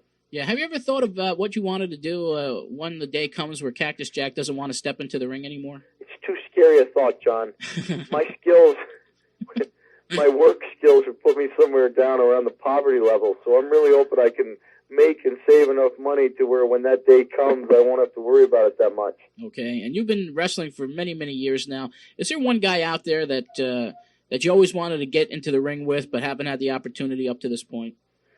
Well, yeah, I mean, there's a lot of guys will ask me, there's some of the guys in the WWF, like Shawn Michaels and Bret Hart, and then there's Ric Flair. I was just talking to Mark Madden from Pittsburgh yesterday, saying, yeah, I really wish I could have wrestled Flair because I think it would have been a good match for both of us. Yeah. Hulk Hogan, just for what he's meant in the history of wrestling. And there's probably some other guys, that some of the Japanese wrestlers, and I wish when Jushin Liger was wrestling with WCW, they would have seen the appeal of a Cactus Jack Jushin Liger match, but they matched him up really with the smaller guys. And there's a lot of guys out there that I still haven't wrestled that I'd like to. Any guys in the ECW promotion right now that you'd like to step into the ring with that you haven't so far? Well, Benoit's one guy. Yeah. One time I was kind of asking Paulie about maybe let me wrestle Benoit. And I'd like to wrestle 911. There's a bunch of guys in there. So right now with ECW, there's still a number of guys that you still desire to get into the ring with. So hopefully we'll see some of that action upcoming. Yeah. But getting back to just one quick question, Ric Flair. This is off of ECW or IWA. Ric Flair scheduled to make an appearance at the Clash of the Champions this Wednesday. Yes. To do what? Well, they just said he's going to be there. Okay. What is your feeling as regards to Flair? He lost the retirement match versus Hogan. Do you think that he'll be back in the ring before too long? That's what a lot of people are saying. Well, I don't think he should be. I mean, it was career versus career, right?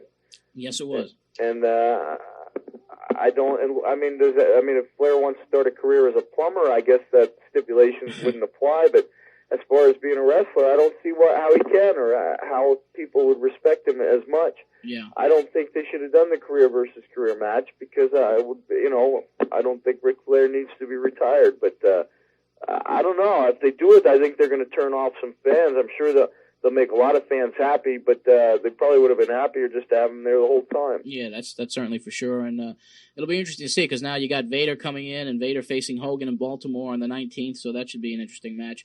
Your feud with Vader, was certainly a wild one. You had gotten injured, you lost your ear in a match in Germany against him, and do you feel that WCW never really capitalized on the fact that you guys were just going at it for so intensely for such a long period of time? Well, we didn't go at it intensely for a long period of time. We went at it intensely for a real short, series of matches. And yeah, I think WCW was scared of it. I think they were scared of how violent it was, and I think they were scared of how popular probably the feud would become. Because, where does it make sense? After he powerbombed me, I was out of wrestling for 4 months. I came back and had one match with him. That was it. Yeah. One match, and then he took off my ear and no rematches. I had one rematch, but that was because the boss man didn't show up, but no scheduled rematches. If I was a promoter and Cactus Jack lost his ear and wanted a little bit of revenge, I think I'd owe it to Cactus Jack as a person, and I'd owe it to the wrestling fans and owe it to your own pocketbook to book the match because it would have been successful. That was a large reason why I left. How can you not? What is more appealing than somebody who's lost a body part coming back for revenge? That's what the whole thing is about, I believe that Vader's going to destroy Hogan, and then there's going to be a lot of fans who want to see Hogan get his revenge. And now is WCW not going to grant Hogan that right? Well, they didn't grant it to me, and that's in large part why I'm an independent. I think there'll be a time somewhere down the road, maybe coming back to WCW. I don't blame them if they're looking to, if they don't want to scare 7-year-old kids, then they don't want to, maybe they don't need to put Cactus Jack and Vader there, because I don't think I'd want my kid when he's 7 years old seeing that kind of violence on the TV. But surely on a pay-per-view or something like that, where people are paying $25, they could have put Cactus Jack and Vader in a match. Hey, my idea was to take it out of the ring, put it in an empty lot, throw us in the woods or something like that, and just let the two of us go at it. But, that idea didn't meet with much popularity. Yeah. But I'd say there's going to be a time and a place where Vader and I are going to wrestle, and maybe it won't be WCW. Maybe it'll be UWFI over there in Japan. Maybe we can do an interpromotional thing. But I think, my ear is gone for good, and every time I look at that ear in the mirror, I think of Big Van Vader or Super Vader, whatever you want to call him. He's still the guy that put me out of wrestling for 4 months. He's still the guy that took off my ear, and I don't think I was ever given the chance to fight back for my missing body parts. Well, that's a shoot. I was about to say he sounded heated. Yeah. WCW screwed that up royally. They had gold there. Do you think there's any part of Vader that didn't want to do it? And that may be why? No. I don't think so. I wouldn't think so. They worked. There was violent as all heck. And, the beatings that Cactus sustained on the hands and losing his ear. They had a program that was just handed to them on a silver platter. 4-month layoff with losing the ear. They turned it into nothing. So, yeah, he obviously has rightfully upset, and hearing him sincerely angry and getting heated up there as he was continuing to talk about it. It was something that was unfulfilled from him. Yeah. He knew that it would draw money. And look what he lost. Look what it cost him. It's so crazy. I wonder if they're just all like, we have to stop putting them in the ring together. Like, he's going to kill Cactus. You know what I mean? Like, there has to be a reason besides like just that they're all dumb. They could I don't know dumb. about that.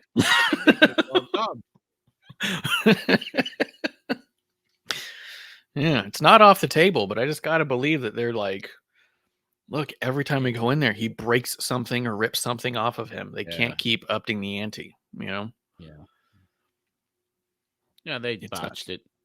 There's no way it wasn't botched. It could have been huge.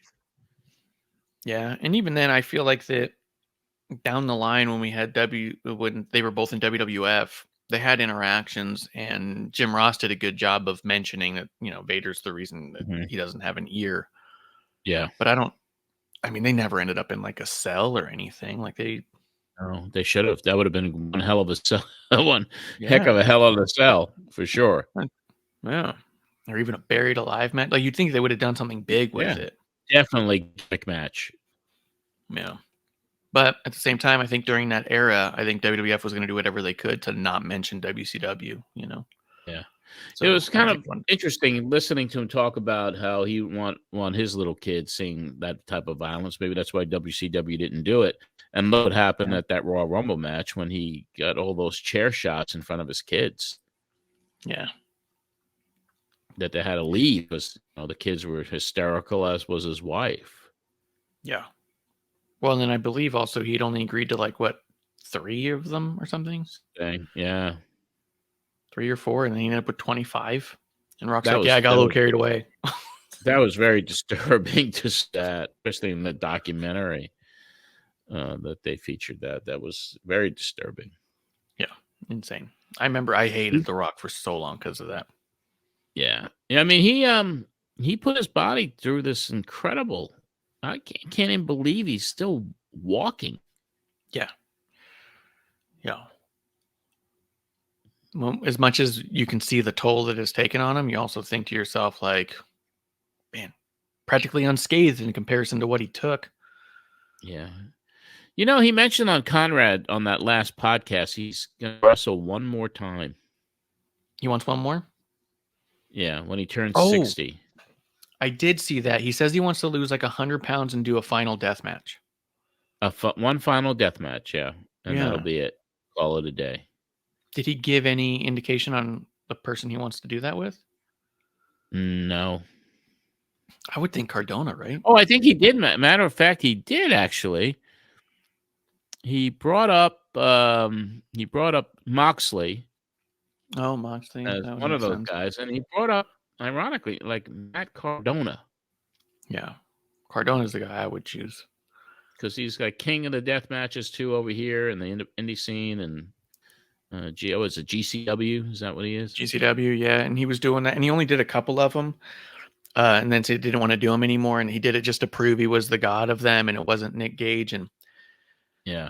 I mean, the story's right there, right? The guy who beat Nick Gage in a death match, saying I'm king of death matches, and then having Cactus Jack coming in going, not yet, Right.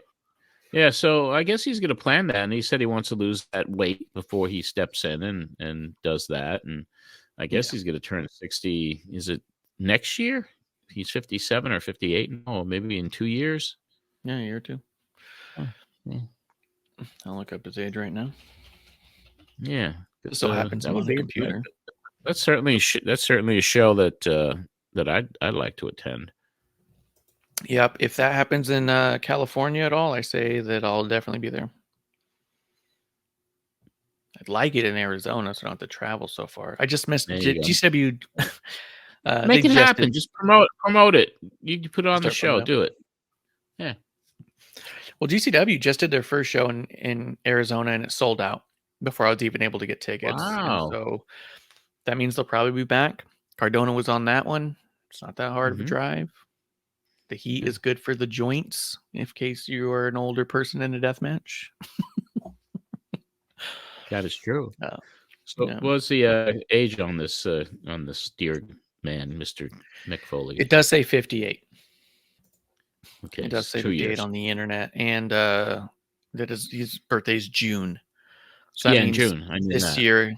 Yeah. So in a couple months he'll be 59. So realistically, we're looking at really a year and about change. A year. Yeah. So he needs a year to get himself into a semi-fighting shape, and I think that if he has it in his head that this is what he's going to do, he's going to do it. I lost 100 pounds in a year. It can be done. If he needs a coach, I will help. There you go. I'll help him with all the keto stuff. I'll show him all the little hacks on it. What about the Ozempic? Yeah. Yeah, for sure. But yeah, I just thought all that was really cool, compelling, and I love to talk about the shirt. He said, I remember I asked you, do you have any idea who did the shirt for him? And he said a guy named Bruce. Guy that some guy that he met. I believe he met him through LNS Comics. Really? I believe so. If my Larry memory would is know. correct. Larry would know. Yeah. He would remember that kind of stuff. He's that way. Oh, yeah. Any connection that he took to wrestling, he made the connection immediately. Oh yeah. Yeah. Hey, that's that kid, Yep. Great memory on him. But yeah, he just had a guy named Bruce. I was like, wish I knew more. Bruce Pritchard. That's what I think it is. I have a feeling. A young Bruce Pritchard. This is the end of the Cactus interview.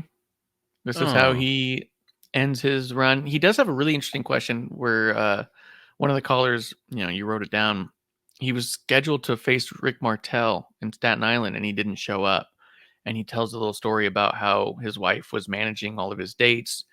And because Tommy D was doing the show, he wanted to do it because Tommy D gave him a lot of his first breaks and stuff. Yeah. But that he somehow got accidentally double booked for it, and he felt bad and wanted to come back out, and he apologized and all that. And so that was neat. Because I guess the Tommy D stuff was always tentative. Yeah. Yeah, Tommy, it was a tentative pretty much every show. Yeah. Every show he booked, you're like, could happen, maybe. Yeah. It's not a hard guess. But then this is the last little couple minutes with Cactus. We had another question coming in from Brooklyn, New York, and Cactus, as far as I know, you've never had a wrestling manager before. Why is that, or would you ever consider having a manager accompany you at ringside? A manager, I've had managers a lot of times. Okay. Don't you remember the days?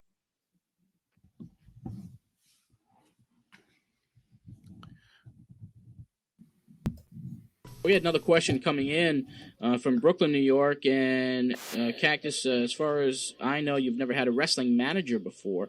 Why is that, or would you ever consider having a manager accompany you at ringside? A manager, I've had managers a lot of times. Okay. Don't you remember the days of Dr. Mark Curtis? Oh yeah, certainly. And then on to Robert Fuller and Downtown Bruno. This is going back a while before, I guess, your national publicity. Yeah. Skandor Akbar and even Kevin Sullivan. That's right. That's right. 1990, and I had a couple of different people. I mean, I even resorted to guys like the Master or whatever Carmine Despirito was calling himself at the time. But no, I liked it better without one, to tell you the truth. Yeah. I think that it was a large part. A lot of times, a manager talks for a guy, and to get the points across. Well, I think I was a lot more effective when I got my own points across. So I don't think I ever really want to have a manager unless it's really the right thing at the right time. Okay, and we'll take one more here, and that question is, in all your years in wrestling, and who do you admire the most in pro wrestling, aside from yourself? I think I look at the stuff that I've done, and I'm pretty proud of the things I've done. But then I look at a guy like Terry Funk, who's been doing it and going at the same speed I am. I mean, people say I'm suicidal. Well, here's a guy who's over 20 years older than I am, and he's matching me move for sick move. Yeah. I think I'd have to say, man, I don't even think I'll be alive when I'm Terry's age, let alone doing the things he's doing. And I know the pain that he's in after the matches, and like I say, I can see why at his age, that he doesn't want to wrestle in the States anymore. Maybe he's a little too old to take that kind of punishment night in and night out. But I'd say the things he's done, the quality of the matches he's had for so many years, the way he wore the world championship, the effect he had on wrestling in Japan, I think.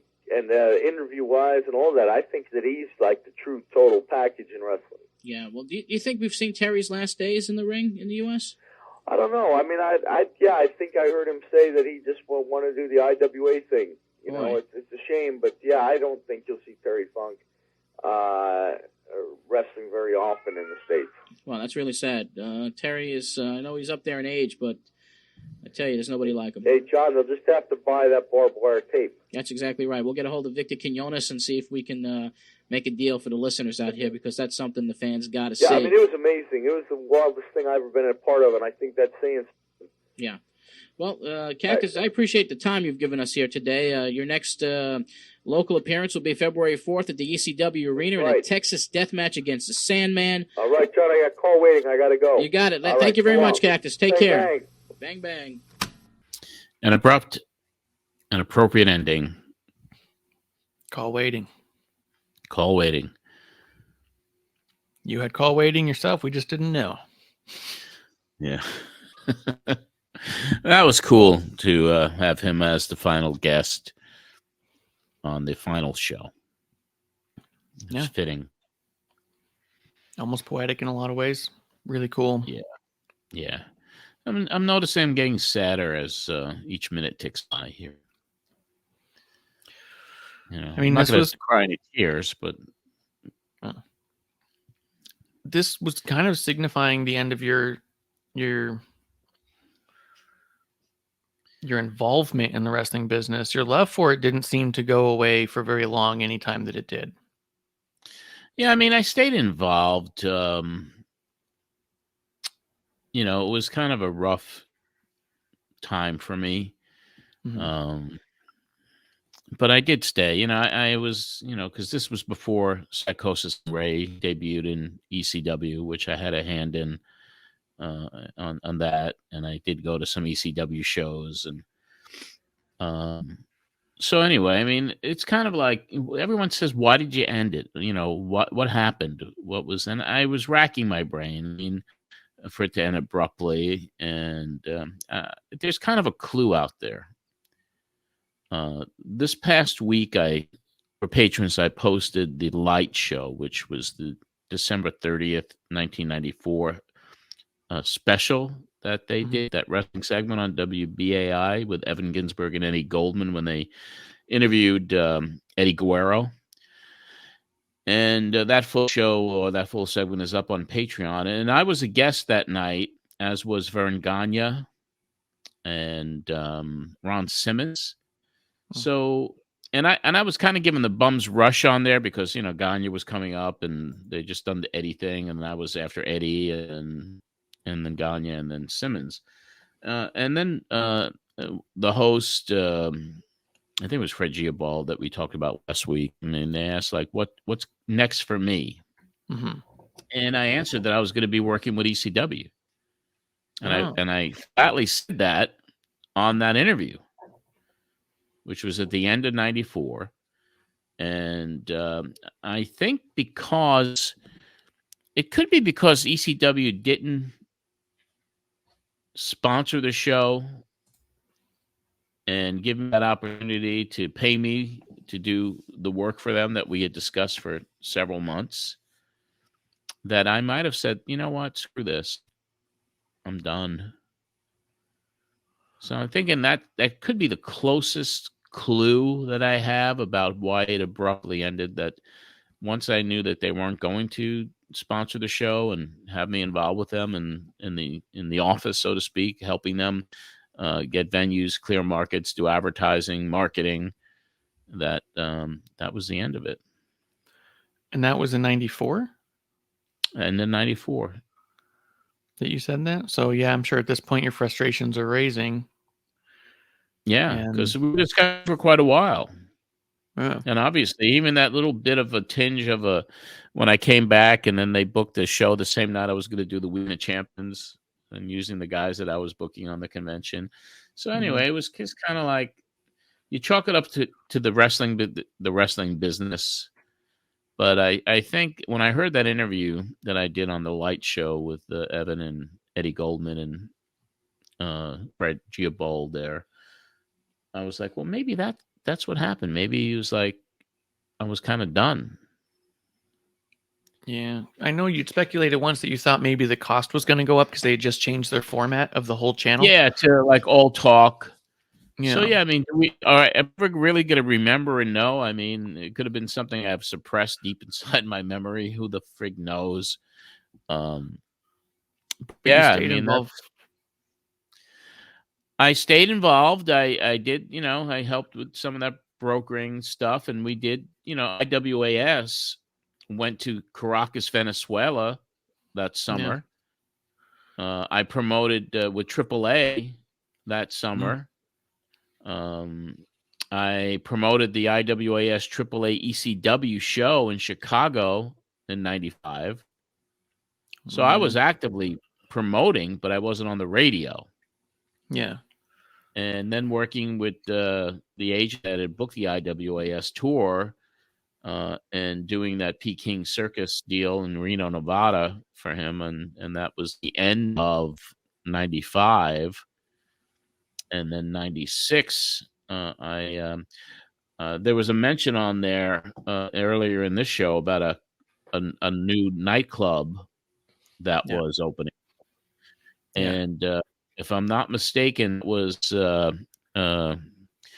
was a big club, a sports bar that was opening up called Casey Coogan's.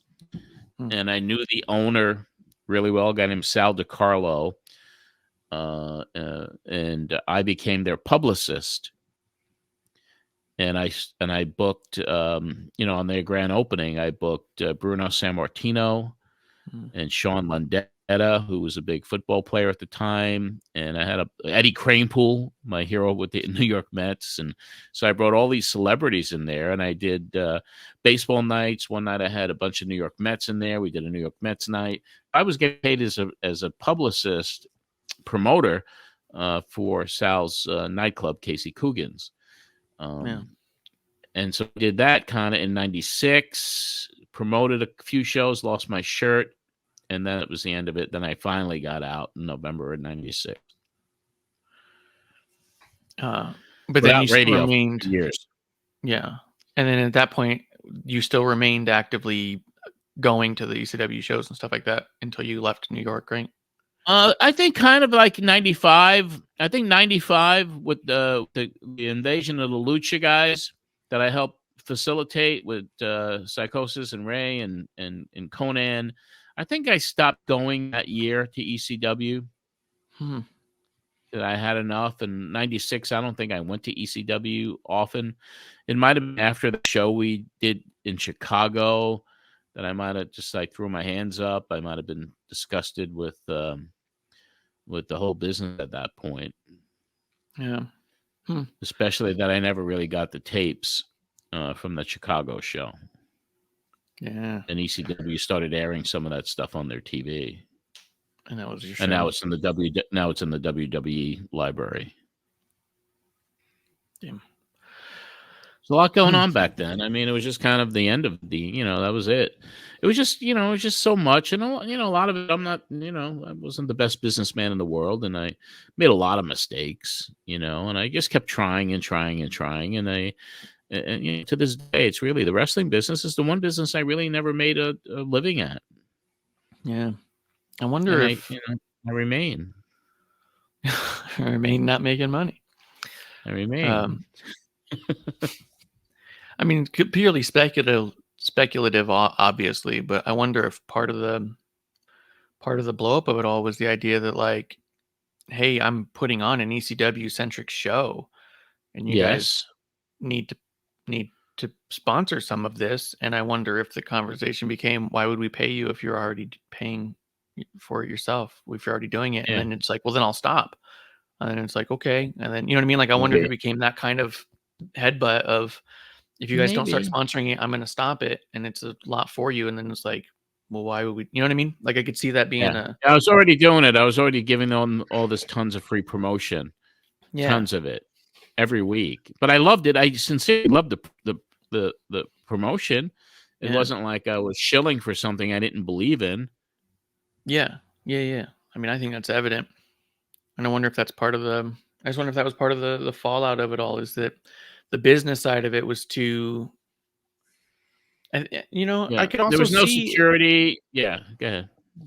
I could see it being a thing where I mean, and again, I don't know if it started to impact your friendship with Paul. If you started not enjoying being around Paul because maybe you guys were fighting about money and stuff, that you're just like, I'm gonna just give it all up. Like, it shouldn't be affecting my personal. I don't know if that had anything, because I knew Paul was Paul, and Paul had stepped to the plate a couple of times personally for me. Yeah. In the previous years by loaning me some money to stay on the air. So that was back in '93, I think.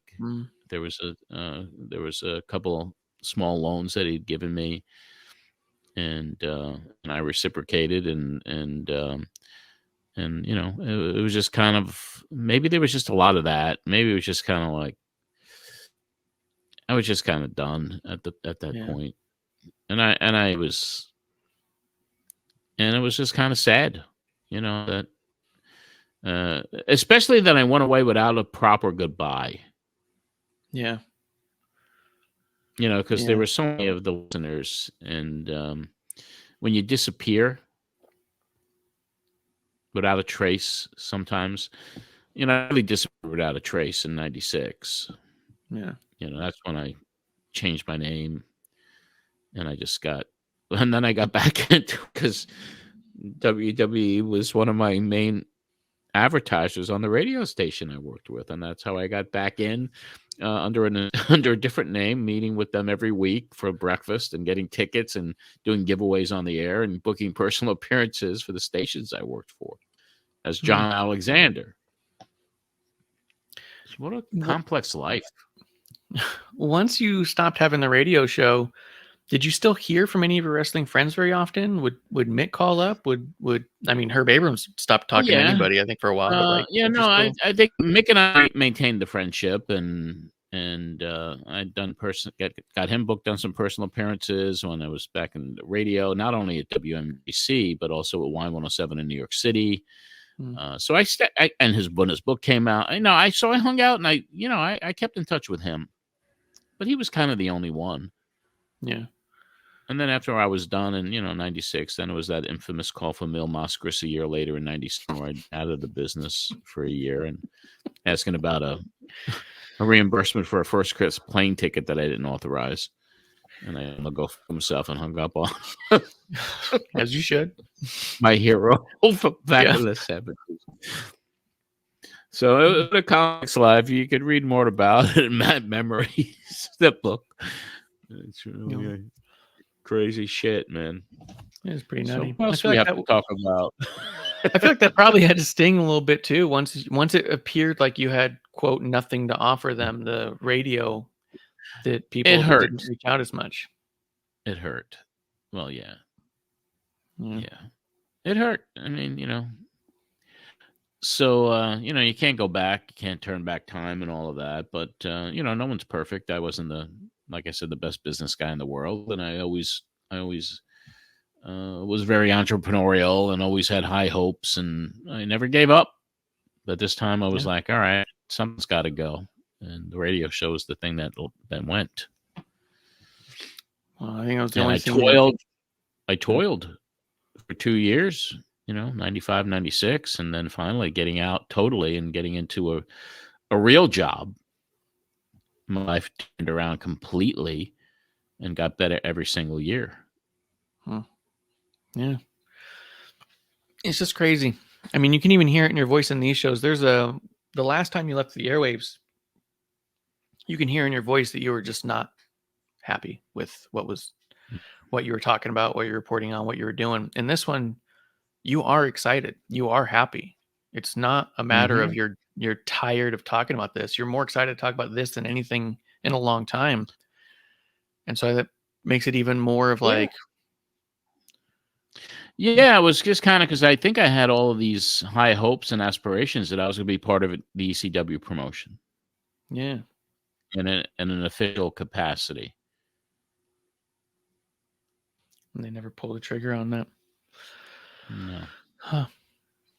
It's a bummer. It's a bummer for, a lot of reasons. I mean, as we reconnect with people like Mike Memphis and the Evan Ginsberg and tracking down these old people and the time you're able to get Foley on and talk to him. And like I said, when I first talked to him recently, you're the first name that I mentioned, and he was so happy to hear a hi from you, and didn't ask you ahead of time, but I went ahead and assumed you would like to say hi to him.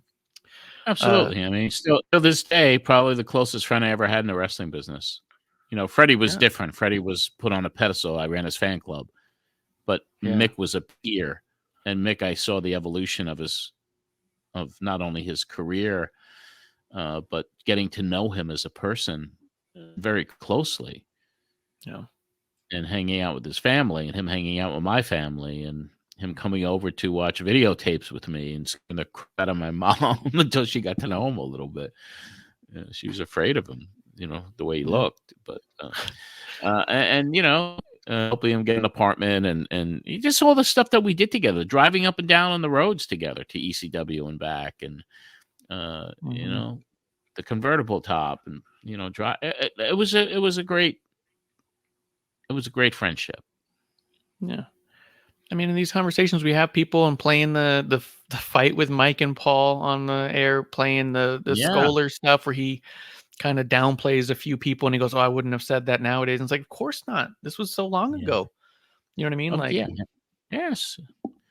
No, we had it was a wonderful history. I mean, we went through a very interesting era in pro wrestling, 89 to 95. It was kind of like 89 was so magical because of what the NWA was doing, and Terry Funk coming back, and the feud with Flair, and the Great American Bash, and all that wonderful talent roster they had. And WWE was just doing the cartoonish stuff and getting sick of them. Then the scandals and then all of that crap, and the business really tanking, the McMahon steroid trial, which we were off the air. We didn't even cover it. We were off the air at that time. But all of that whole time, and then the ironic, and then the Lucha involvement, being involved with AAA, the conventions, there was so much really cool stuff, and really a lot of shitty stuff too. But then it's kind of like, then the timing for me was just so horrible because the business exploded not too long after that.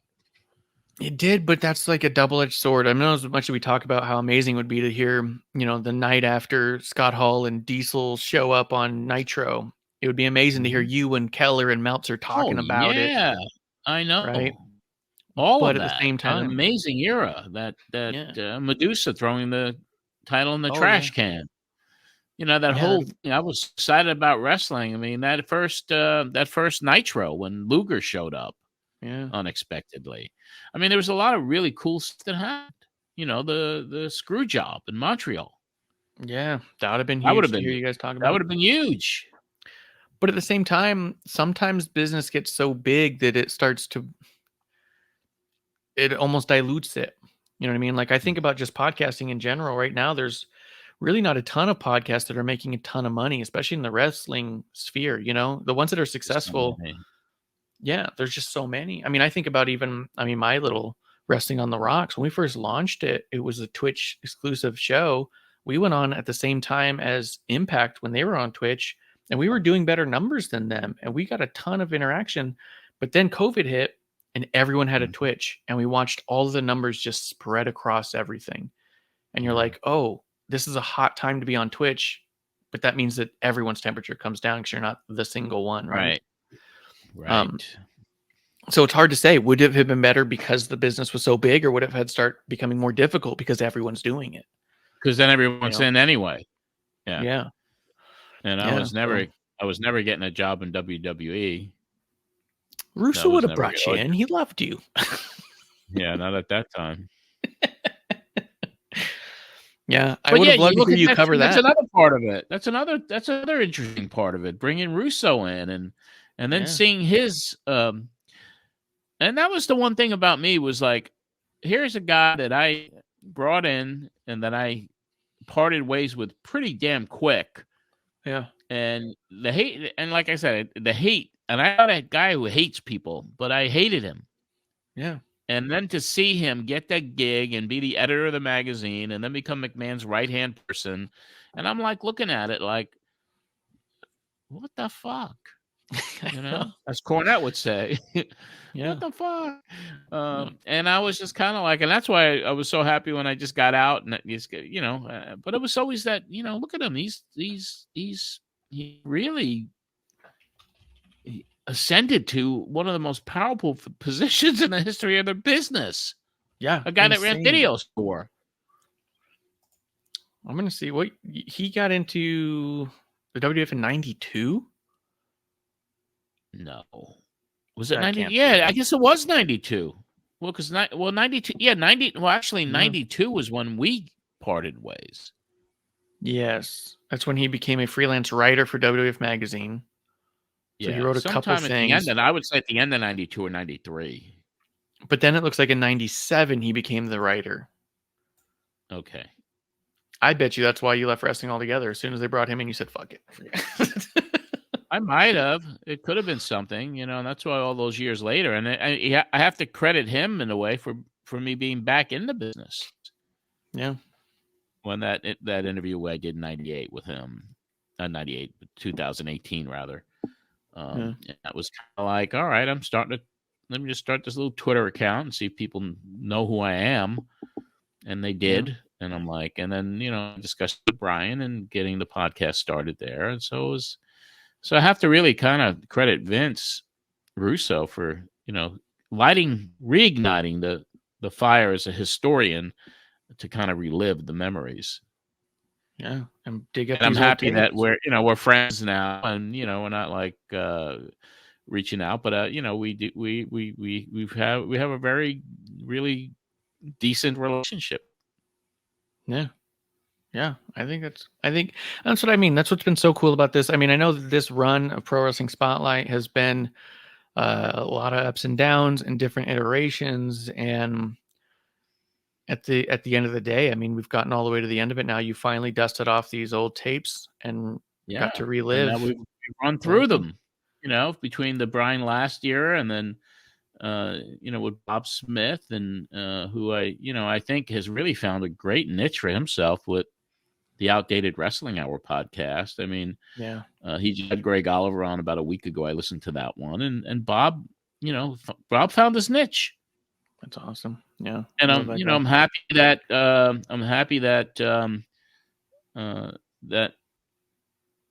I gave him an opportunity to come on the show, and unfortunately, after a time, it wasn't a synergy, or it just wasn't something that I felt really good about after a long period of time, and it was nothing against Bob. Bob is a great guy. Bob is a super guy, but sometimes you got to make decisions, and it's just because I just had a vision in my head of what I wanted this to be. And when I stepped it up with you, I mean, that's kind of the way I envisioned the show going. And I had a great time with Brian doing the show. Yeah. We had incredible numbers. We had incredible numbers when I did it with Brian. The numbers were just, huge. But, things happen. But I'm so happy to be working with you. And, do we close the curtain or do we continue on? And we've talked about it, and we brought it up to our patrons on a Zoom call. And so I guess it's time to talk about what the future is going to be. Yeah, I think so. I think that it's been really fun going through it the way we have, and the way that we were able to get through all the tapes in and of themselves. Yeah. So now that's it. We'll see you later. We're done. Done. Shut the lights off.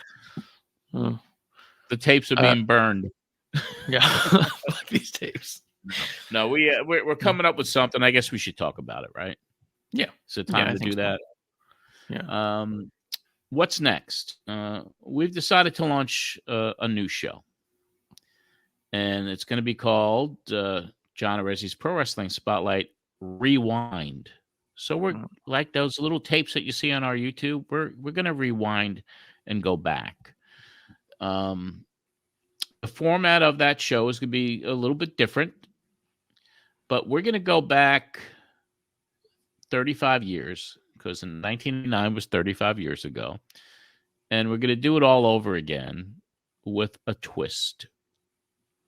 And what that twist is we're going to take a little hiatus as we get everything done, because we're going to need new graphics, probably a new RSS feed as well. The Pro Wrestling Spotlight, as it is right now, will always be there up on Apple and Spotify. All 108 episodes of it will be there.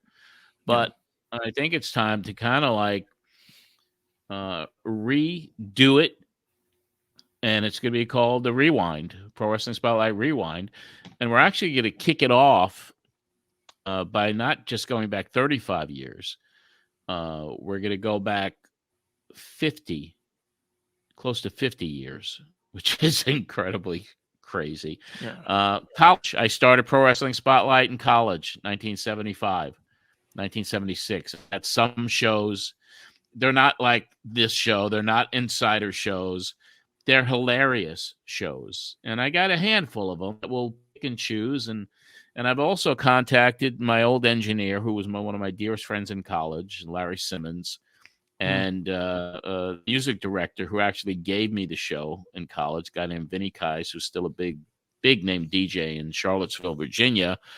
And I'm going to bring them on to do a rewind with them to hear some of these old tapes.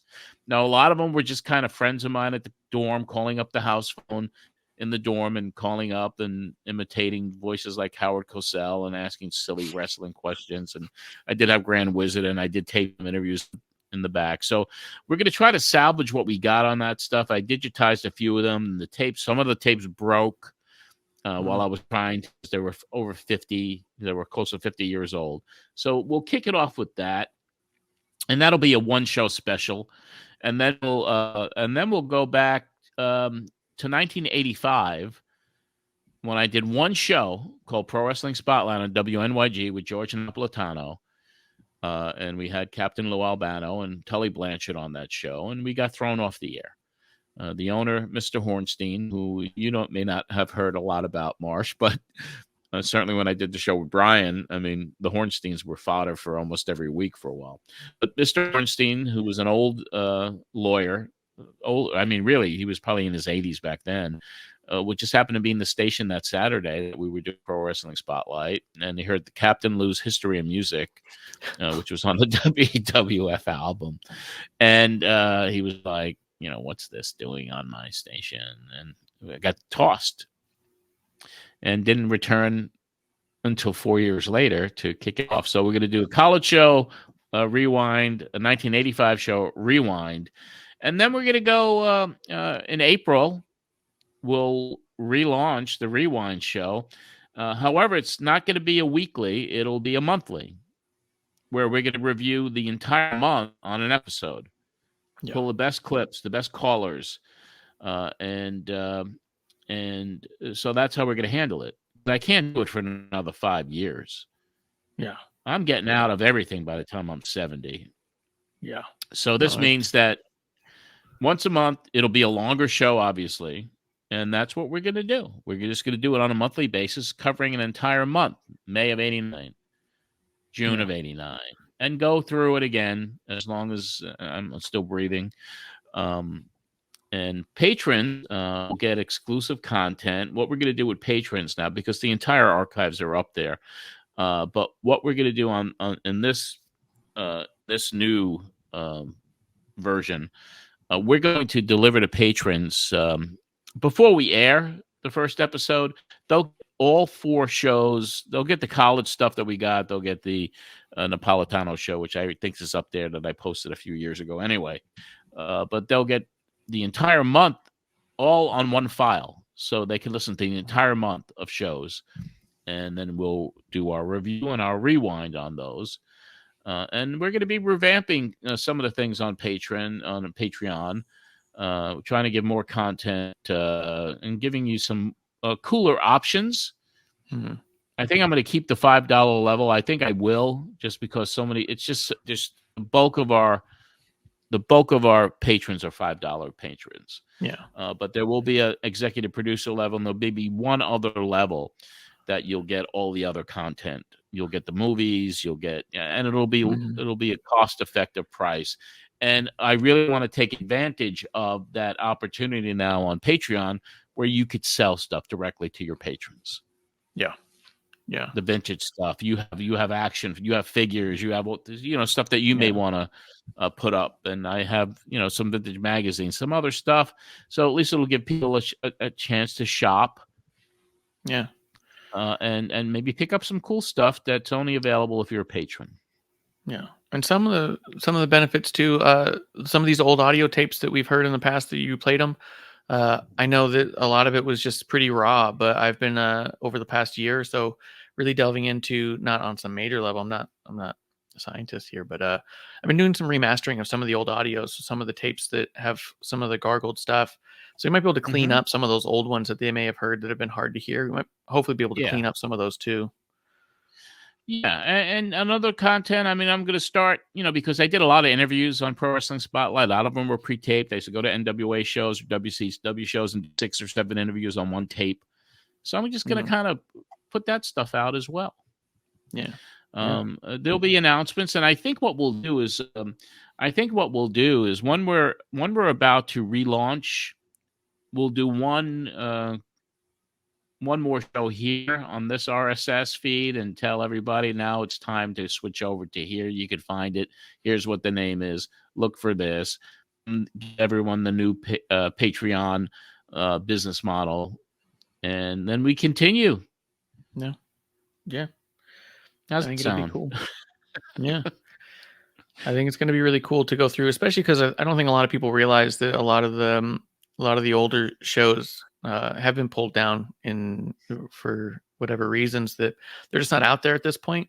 So that's a lot of the crux of why we're going to go back, because we do want this history to be out there, and it's not all out there at this point. So let's go back and rebuild it to the best of our ability. And the YouTube stuff. I mean, because Brian took all that early stuff down.